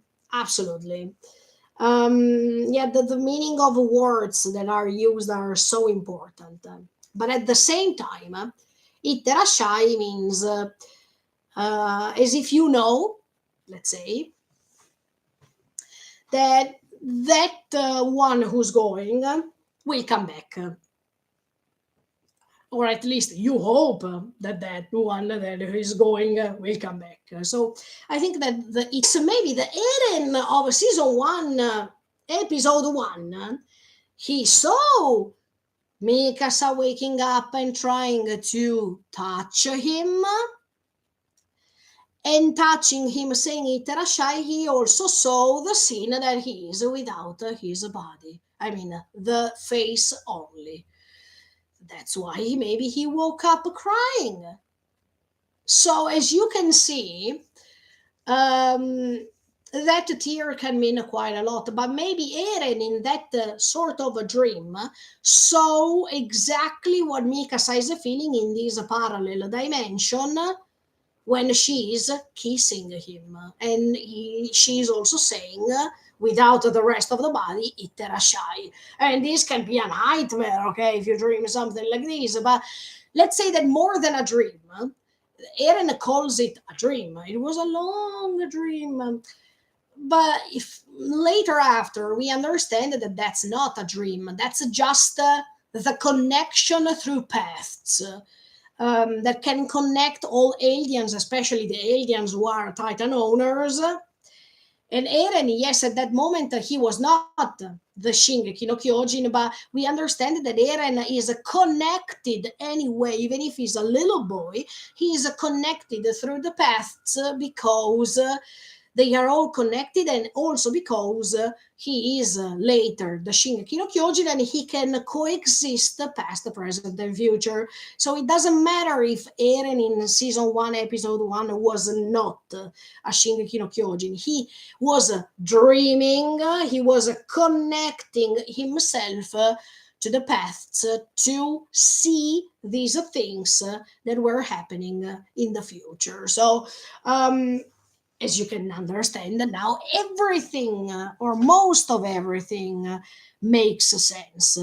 But we needed to wait a certain point of the story. So awesome. I like even the way in which Mikasa is touching his face, because this makes you understand that she did what was right to be done, but that doesn't mean that that love she feels for Eren will fade away, because she multiply said and make us understand that sorry, I can't. Um, so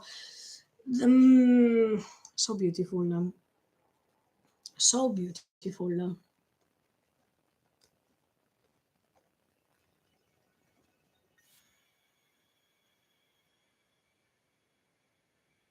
And this beautiful kiss. Oh, finally, we reached the thumbnail. The beautiful kiss that they are having. I read online that when let's say, when your head is cut, even if I don't want to talk about this, but I've read online that when your head is cut, so the brain doesn't have any more any sort of connection with the rest of the body. The rest of the body perishes in that specific moment. I mean, in the moment that is cut. But the brain keeps going on for other 40, 50 seconds. Let's say less than a minute.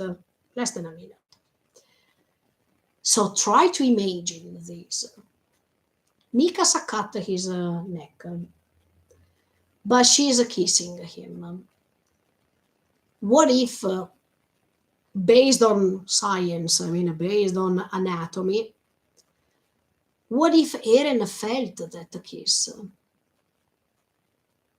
Because if the brain can last some other seconds after, because the brain is the source of all of the nerves, etc., etc., if Eren could feel for a second even that kiss, not only is it scientifically explained, let's say, but it's also poetic. I want to remind you this. It's poetic to think, to even imagine, even if Isayama has never said anything about this, but to imagine that Eren, before dying, could even feel the kiss, the missed kiss, because in season 2 there was the chance to kiss, but that was Isayama's choice at that time not to let them kiss, because at that time Isayama was simply honest with all of us, saying that he didn't know how to draw a kiss. And he felt embarrassed to even trying, because if the result was not beautiful, then maybe the fans would have felt disappointed. But yeah, at the time it was the author's choice, based on his incapability to represent a kiss. But we know later that Isayama was able to increase his ability of drawing. So he said, "Okay, they didn't kiss in season 2. Let me create a kiss now, because now or never." He's dying. So, but what if? Yes, what if Eren could feel that final kiss to to do what even during that scene, while they were talking about, I am your family, or you did this to save because I saved you. In that scene, I told you at that time when I was analyzing that episode, in that scene, it seemed like a marriage because Mikasa was wearing white clothes. Do you remember? I mean, she was wearing a white dress, or yes, a suit, but white suit. And Eren was wearing a bluish or dark suit, right? It was like a marriage that moment. And of course, the scarf is already a ring. I mean, the scarf that is wrapped around her neck, it's like a ring, right? An engagement ring, or let's say, yes, a wedding ring. And if you remember, in that scene, there was these men, these old men coming with a tray, which on top there were two cups of tea, and it was like a ritual. I mean, it was like a marriage, in which this man is giving these two cups of tea, and we still don't understand what that old man said, because Eren translated it in a way, in his way, but that doesn't mean that that was a reality. I mean, Eren was interpreting those words said by that man in a way that can't be confirmed still. Probably that old man said, now I confirm you as a wife and husband, or maybe that old man wanted to say, oh, you're so great. You seem like a wedding couple. And Eren translated it in another way, like, oh, do you want this cup of tea? Okay, but anyway, that seemed a marriage already. I mean, a wedding. So we did the coronation of the marriage. And in fact, that parallel world that Eren created for Mikasa, he is saying after what you said, we ran away and Armin can't even find us. It was like a honeymoon, if you think about it, if we have to be honest. But this last kiss was the only thing left, sincerely. I mean, the only thing missing to coronate, to establish, let's say, this relationship was the missing kiss. And in this episode, finally, even if Eren is dead, but his brain, if the brain of Eren could react for some other seconds before dying completely, and maybe he could feel even the kiss.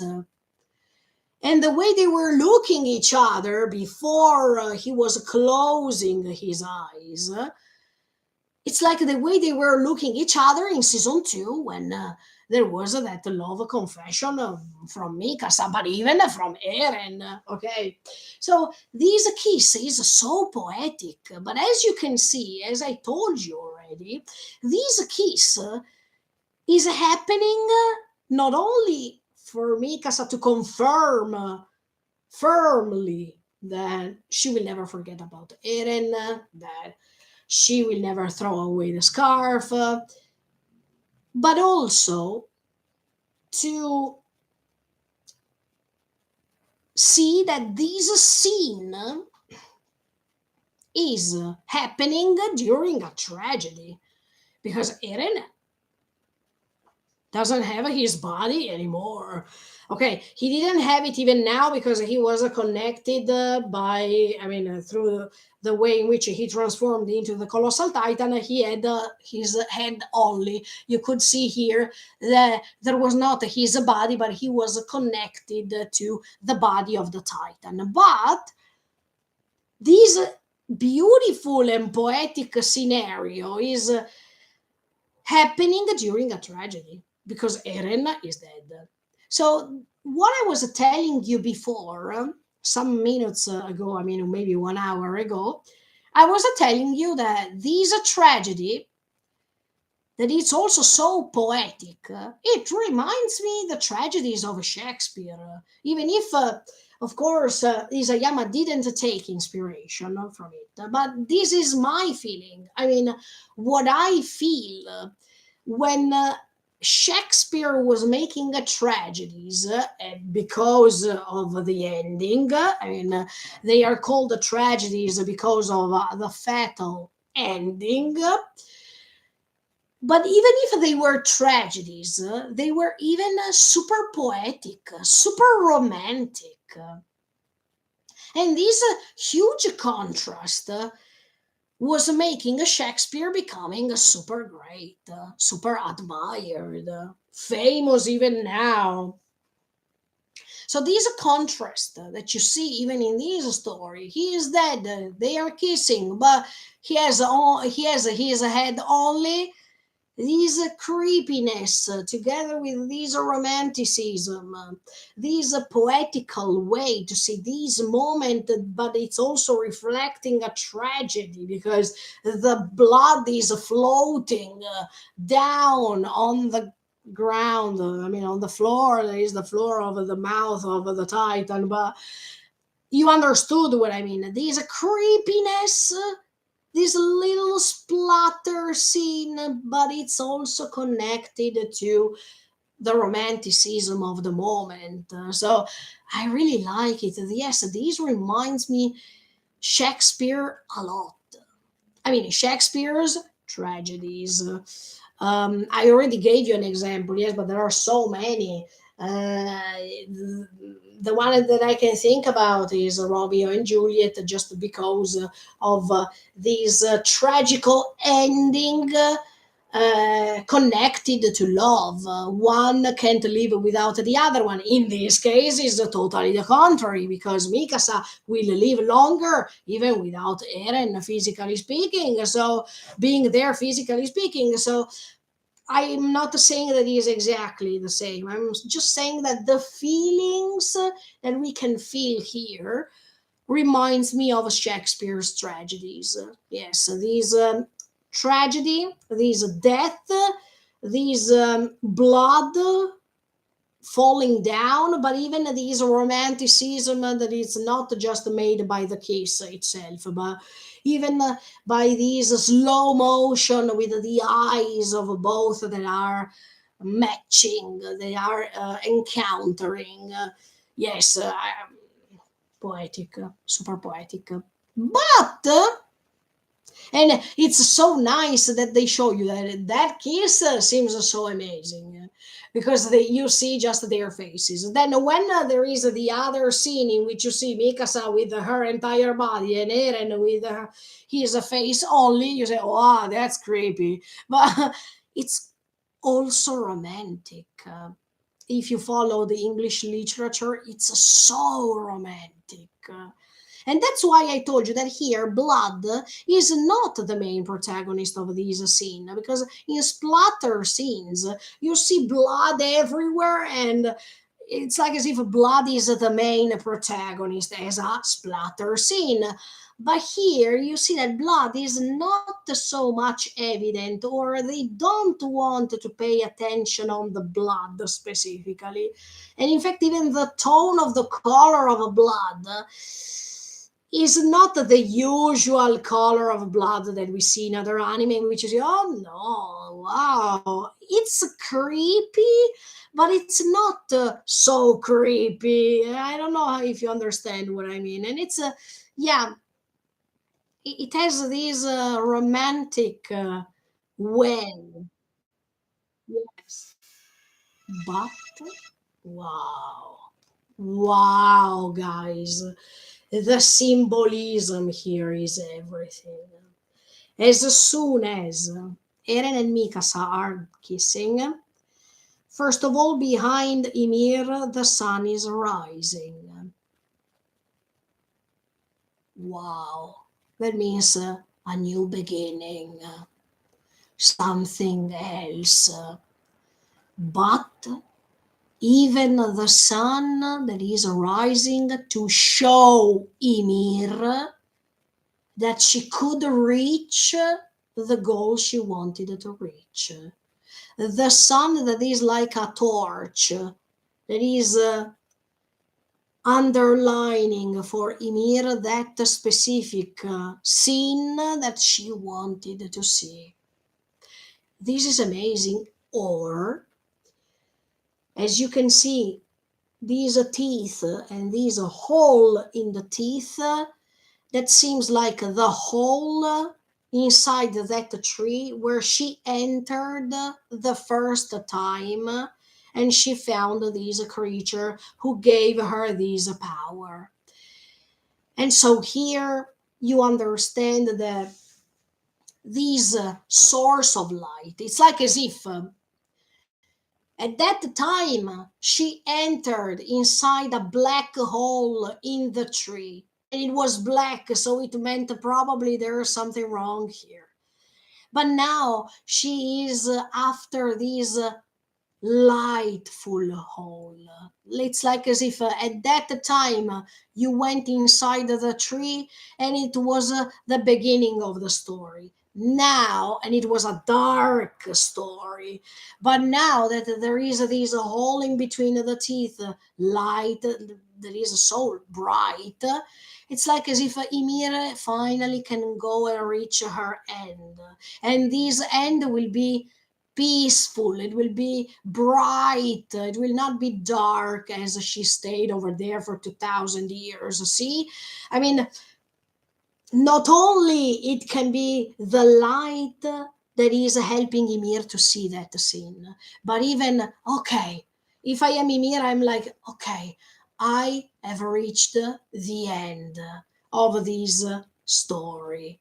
So the light at the end of the tunnel. Yes, let's say it like this. But this is so beautiful. Wow. I mean, the power of the meaning, because these teeth that are broken, let's say here, they reminds me even of the hole that was made in Shiganshina.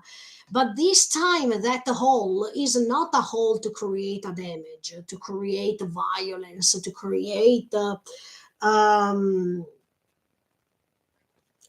extermination, or to have lots of deaths.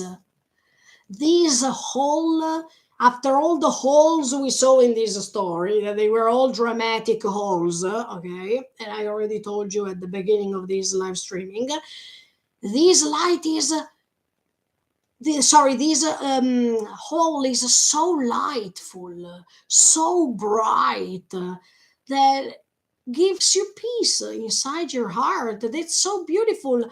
Even how it's represented, Ymir that is involved in this ray of light, as if that light makes her feel in peace forever. Finally, after she couldn't reach this peace, now this light gently is touching her body, and you can see that how she's involved by this light and how she's included, as if this light wants to englobe her and hug her.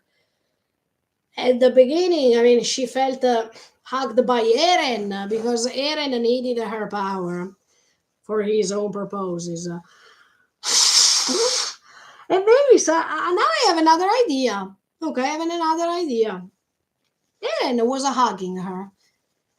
Could Ymir feel that that hug was just to use her? So that's why she made that angry face. Okay, she was said, "You're not a slave. You're not a goddess. You're a human being. And now it's time to give me your power."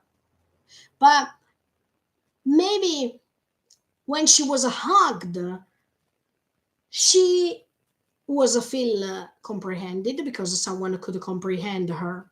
Finally, I mean, the fact that she's not a slave, but she's not even a goddess.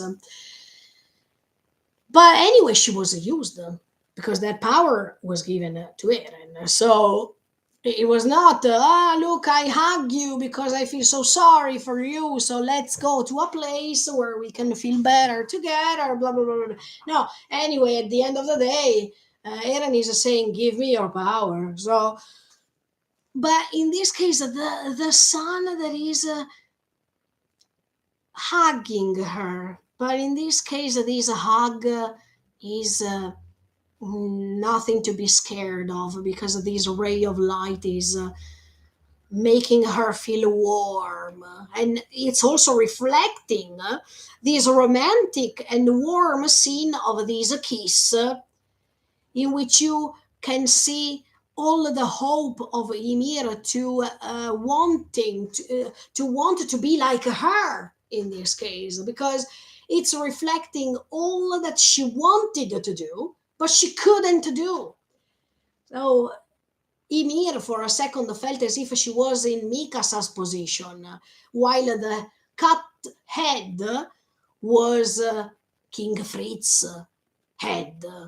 But she couldn't at that time do something like this because she feels honest with herself by letting you understand she recognized she was not courageous enough.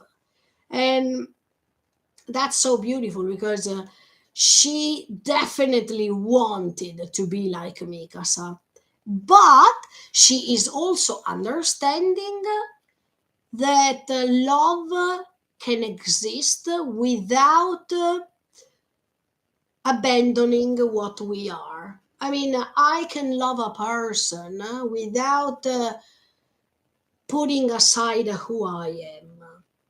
And if that person I love is doing something wrong, I shouldn't accept it. I shouldn't go ahead loving him as before just because love, oh, I love him, so who cares? No. If this is great that Mikasa is showing her that if you love a person, but that person is doing something tremendous, you should be courageous enough to condemn him and not accepting or staying closer to him to say, oh, okay, but anyway, I love him, so okay, let's accept this. No, Mikasa will not stop loving Eren, but she did what was right to have to be done. So I totally understand her. And even Ymir is understanding, I feel guilty because if that day I did the same, probably my actions would have not created all this chain of pain, all this tremendous and horrifying transmission of this power that was creating lots of torment, lots of revenge, lots of regrets, lots of pain. So maybe Ymir is saying to herself, look, if that day I didn't want to move and that spear went directly to King Fritz, I could have avoided all this. But if we don't experience things, especially in tragical moments, we don't learn. So if Ymir couldn't create this story based on her actions, we couldn't even reach probably to Mikasa and Eren. We couldn't reach this moment of enlightenment. Yes, this light as a torch that is enlightening to Ymir what was right for her to do. So was it necessary? And by saying this, I go back to Erwin or to Levi and to all the others who were saying, was it worth it? I mean, your deaths were worth it or they were done in vain? No, they were not in vain. Because everything can let you take to a teaching.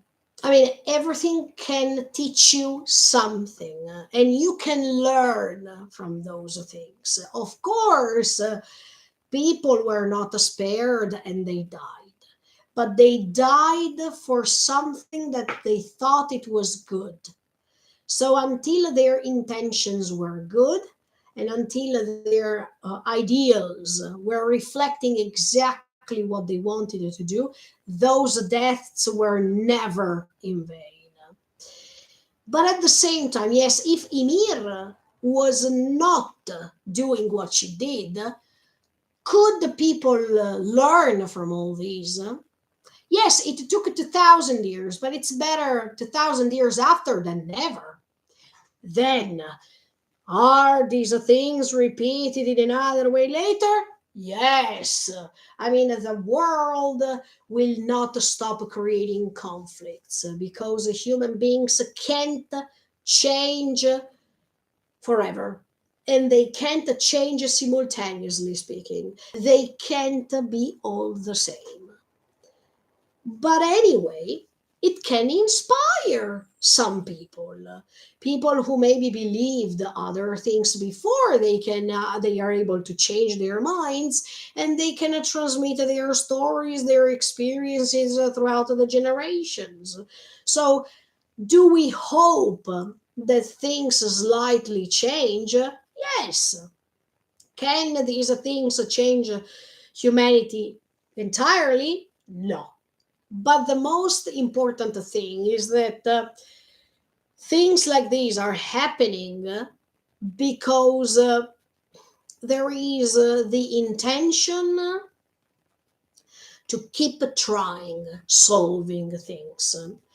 No one can predict the future. No one can understand or can guess what's happening later. We don't have the power of the Shingeki no Kyojin, but everyone can try to modify things for the best. So until we try and we can contrast the cruelty of the world or the people who are creating the cruelty of the world, then it's already a step forward. Then it's already a way to let us feel better.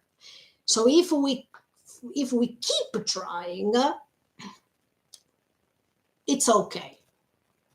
Then Ymir is also saying one important thing, that even if you condemn the person you love for something evil that is doing, that doesn't mean that your feelings are gone. That doesn't mean that you disrespect the love you feel. On the contrary, you are respecting your feelings. And these feelings can go even after life. That's something that is quite evident here with Mikasa, because at that time, if she didn't move and King Fritz died, that death didn't erase the love she had for King Fritz, and she could have loved him even after. But what was right to do had to be done in that moment. But Mikasa is proving Ymir that even if Eren is that even Eren is dead, she keeps loving him. She is kissing him. And you can also see it in another poetical way. Mikasa, by killing him, was loving him more because she has noticed that Eren was confined in this cage. He was stuck and he couldn't go out anymore from his vision. That Mikasa killing him helped him, especially because she loves him, helped him to be free from that cage, helped him to move on, to keep moving forward, even after death. I'm not saying that Mikasa make a favor to Eren killing him, but metaphorically speaking, that's what's happening. I mean, Mikasa is proving Ymir, that you can do these things even for love. That if she killed King Fritz, she would have helped the King Fritz to understand that he was doing something wrong, and at the same time, that King Fritz had to move on from his cage, because even King Fritz was a slave of power, was a slave of this dominion that he created, where he was on top. So Ymir would have freed him from this sort of slavery. King Fritz was a slave of power, and if she killed him, she would have loved him more by helping him remove himself from that cage. Mikasa proved her that what she did was because she loved Eren. She wanted Eren to be free from how he was, and to be able to fly away from that cage that now was completely opened, thanks to that hole that the Thunder Spear made. And if you notice, there's a parallelism. King Fritz had to die because of a spear. Eren died, yes, because of Mikasa, but because even of that thunder spear that could open that breach, let's say, so she could go in.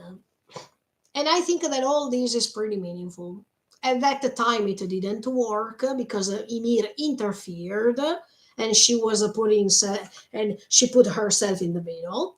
This time, Mikasa didn't put herself in the middle to protect him. She was the one who acted in this way. I mean, in the proper way. So this scene, as you can see, it took almost 3 hours for me to analyze it.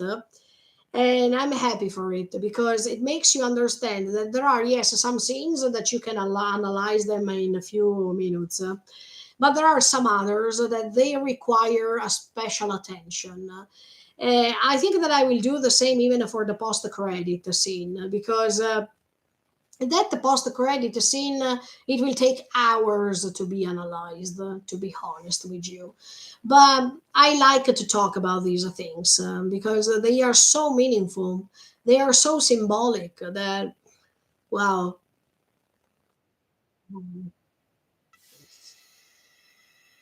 And Ymir finally found the answer in front of her eyes.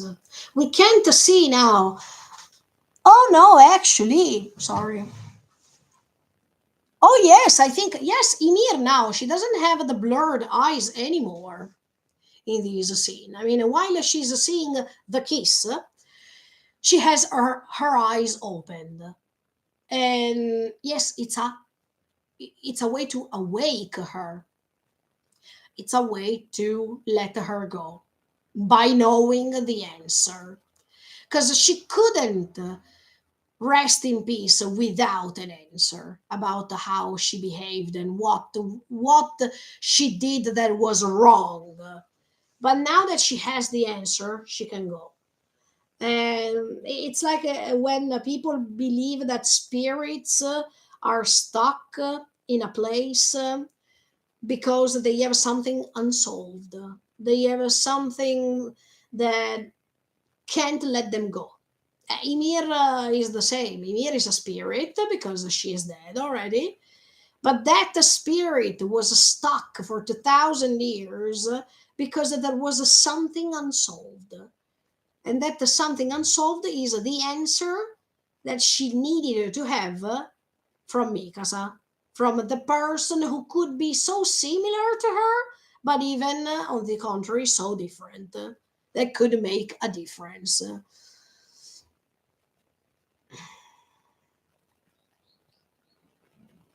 Oh, yes, yes, General. Yes, you're right. I'm reading these comments you have written.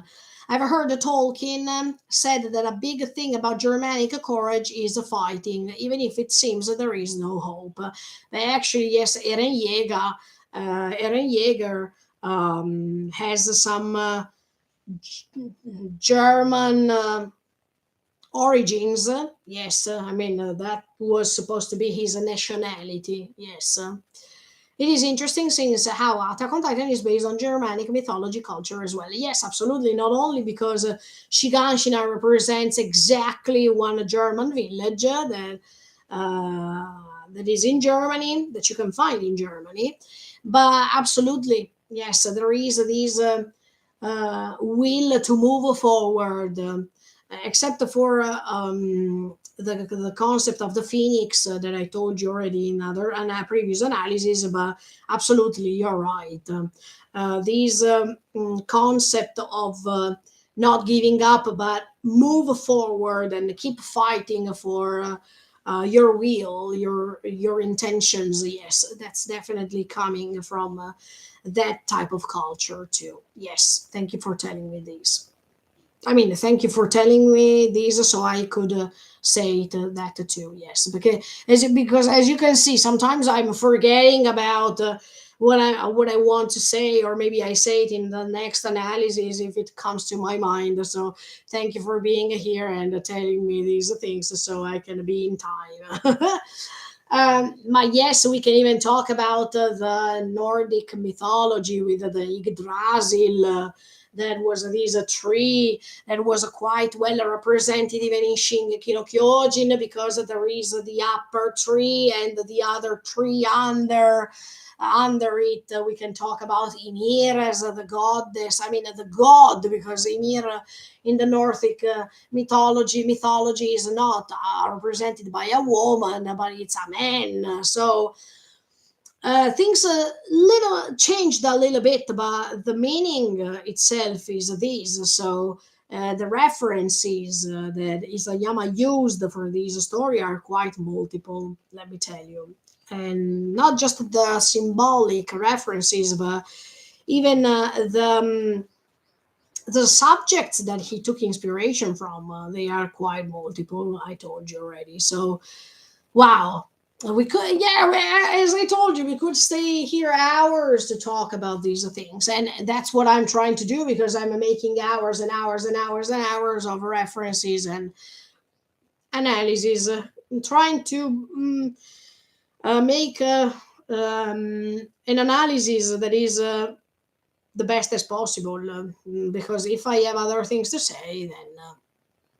But yes, going back for a second with what I was telling you before, Ymir, thanks to that light, is realizing what's right, what's the answer.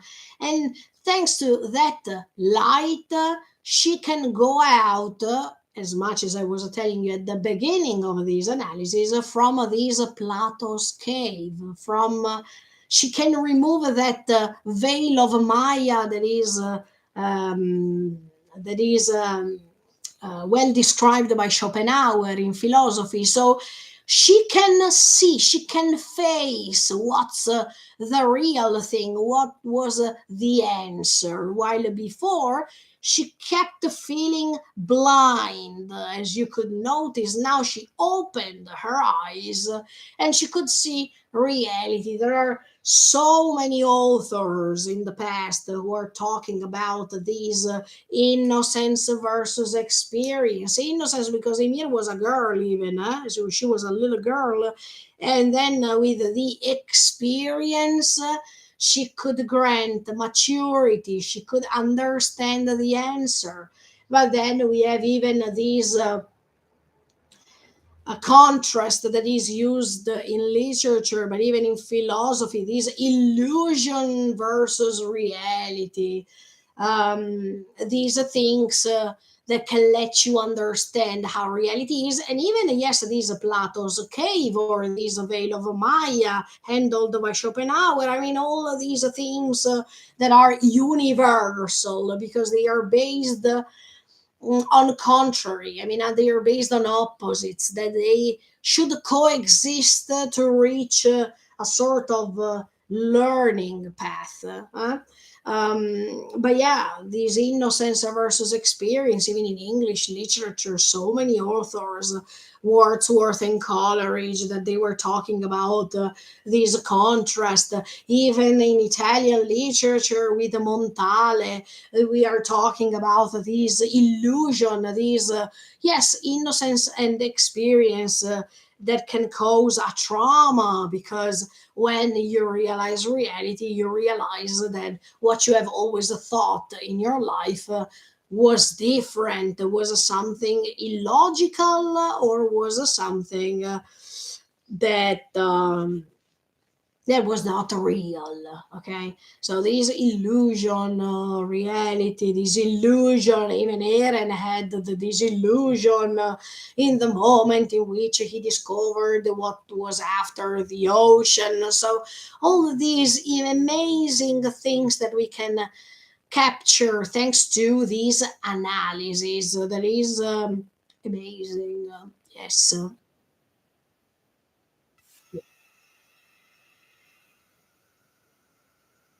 And then we start just a few minutes, at least 10 minutes, because then I have to go. But in these 10 minutes, we can start a little bit talking about the next amazing and controversial moment of this episode. Now it's Armin's turn. So, as you could see, Eren chose specific moments to let them have their memories back. In the case of Mikasa, it was before killing Eren. In the case of Armin, it's happening after. I mean, when Eren is already dead, or it's dying in that moment. But let's say when Eren is dead.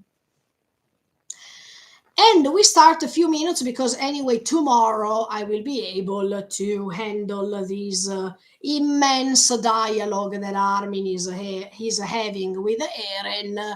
So I think that it requires, I don't know if one live streaming or at least two, because there are so many things to say. So anyway, let's try to start. In fact, it's starting the final chapter called toward the tree on that hill.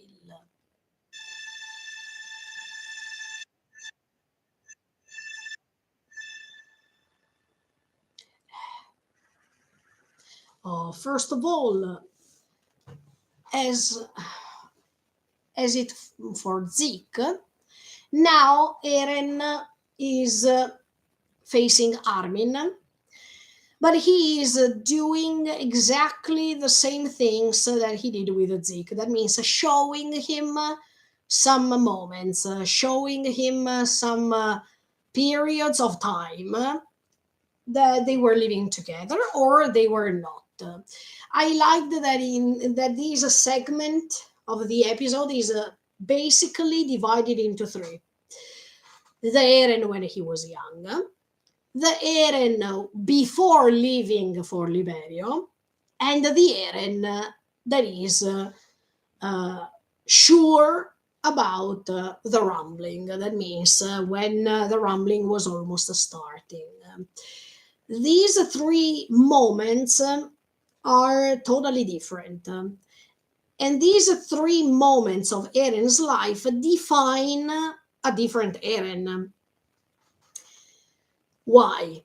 Because the Eren that was young was having lots of dreams, was innocent, and was hoping to reach the goal in a way.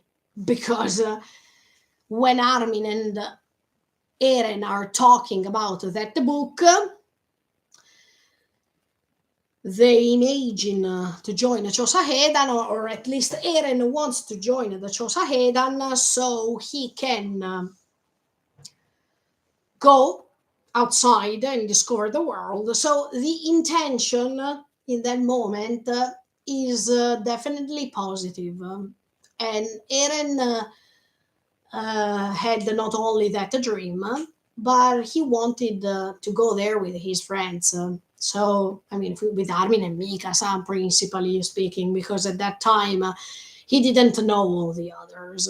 We have to keep analyzing these scenes based on the fragment, of the moment we are talking about. So Eren is confronting Armin before he is attacked, before the Shiganshina is attacked by the Colossal Titan, and precisely in the moment in which Armin, sorry, shows the book to Eren. Even if in this scene you don't see the book, but anyway, that was the moment, because if you go back throughout the seasons, you know that in that moment the book is appearing. Then you see Eren with yes, short hair but a little bit longer, like this, right? In that period of time, Eren discovered the ocean, so encountered the dream that partially came true, because the sea was real. I mean, the ocean was real. So that book was saying the truth, but that book was also creating an illusion. That is the fact that that book was not saying there is humanity on the other side of the ocean. So Eren trusted the book. But in that period of time when they reach the ocean, he is seeing from the future, because he has already kissed Historia's hand, that there are other people outside the ocean. So the disillusion starts, and the disappointment starts too. So we pass from a dream that is partially becoming true, because the ocean and the continents, they exist, but the book missed the most important detail for Eren, that is humanity is on the other side of the ocean. We are confined because of them, because of their will. And then you also see the third part, the third fragment, that is Eren, always together with Armin, but the Eren that now became too convinced. The Eren that approves the rumbling, based on the disappointment, forgetting about the other part of that dream that came true. I mean, we started with a dream. We then go ahead when they discover the ocean, where what the book said was true, but the book doesn't say about humanity. So there is half a truth, half a disappointment, let's say. And then we see Eren that is completely surrounded by the disappointment. So he preferred to stand on the side of the disappointment without remembering the fact that that book anyway was not saying something false, because those continents were real. But it's like as if that disappointment is overcoming the dream. And that's why we see a dark Eren, let's say, an Eren that is preferring to be surrounded by the disappointment without, forgetting about this dream that actually came true. somehow. So we will see tomorrow these three phases of Eren. We will describe Eren's personality in those three fragments. I don't know if I can do all of them because there are too many things to say. So I can't promise you that tomorrow I can finish everything. I will try my best. But yes, I will analyze these three moments of Eren that define three different Eren, let's say, or three different Eren that anyway they have something in common. Because we don't have to forget that the source is the same. I mean, Eren is Eren. Then the fact that he changes throughout the time based on his experiences, and he is showing us a side of his personality specifically related to that moment of the story, then is something else. But for the moment, yes, I wanted to tell you this thing, what I will try to do from tomorrow. Of course, I will use maybe Thursday, that is tomorrow, and the day after tomorrow, and then from next week. I think that I will finally finish this analysis.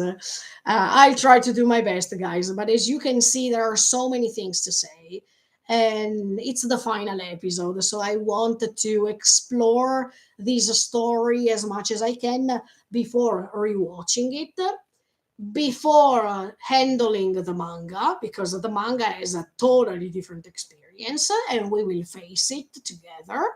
So I will be here unboxing the manga so we can enjoy it together. And don't forget that in May there is even a volume 35. So this story is not completely ended. So let's see how it goes throughout the months. And don't forget the fact that after I will finish this analysis, little by little, I will try my best to publish even my mother's reactions because they stuck over there. But I will try my best to publish one video per week dedicated to her, so little by little I can handle it. Okay, see you guys. See you tomorrow. Thank you so much for the support. Thank you, General, for being with me all the times. Thank you. Thank you, Kenzo. Mine, your reviews are the best. I thank you so much for what you say. Thank you for being here, guys, with me. And stay tuned because tomorrow I will be here once again trying to analyze deeply, deeply, deeply this story.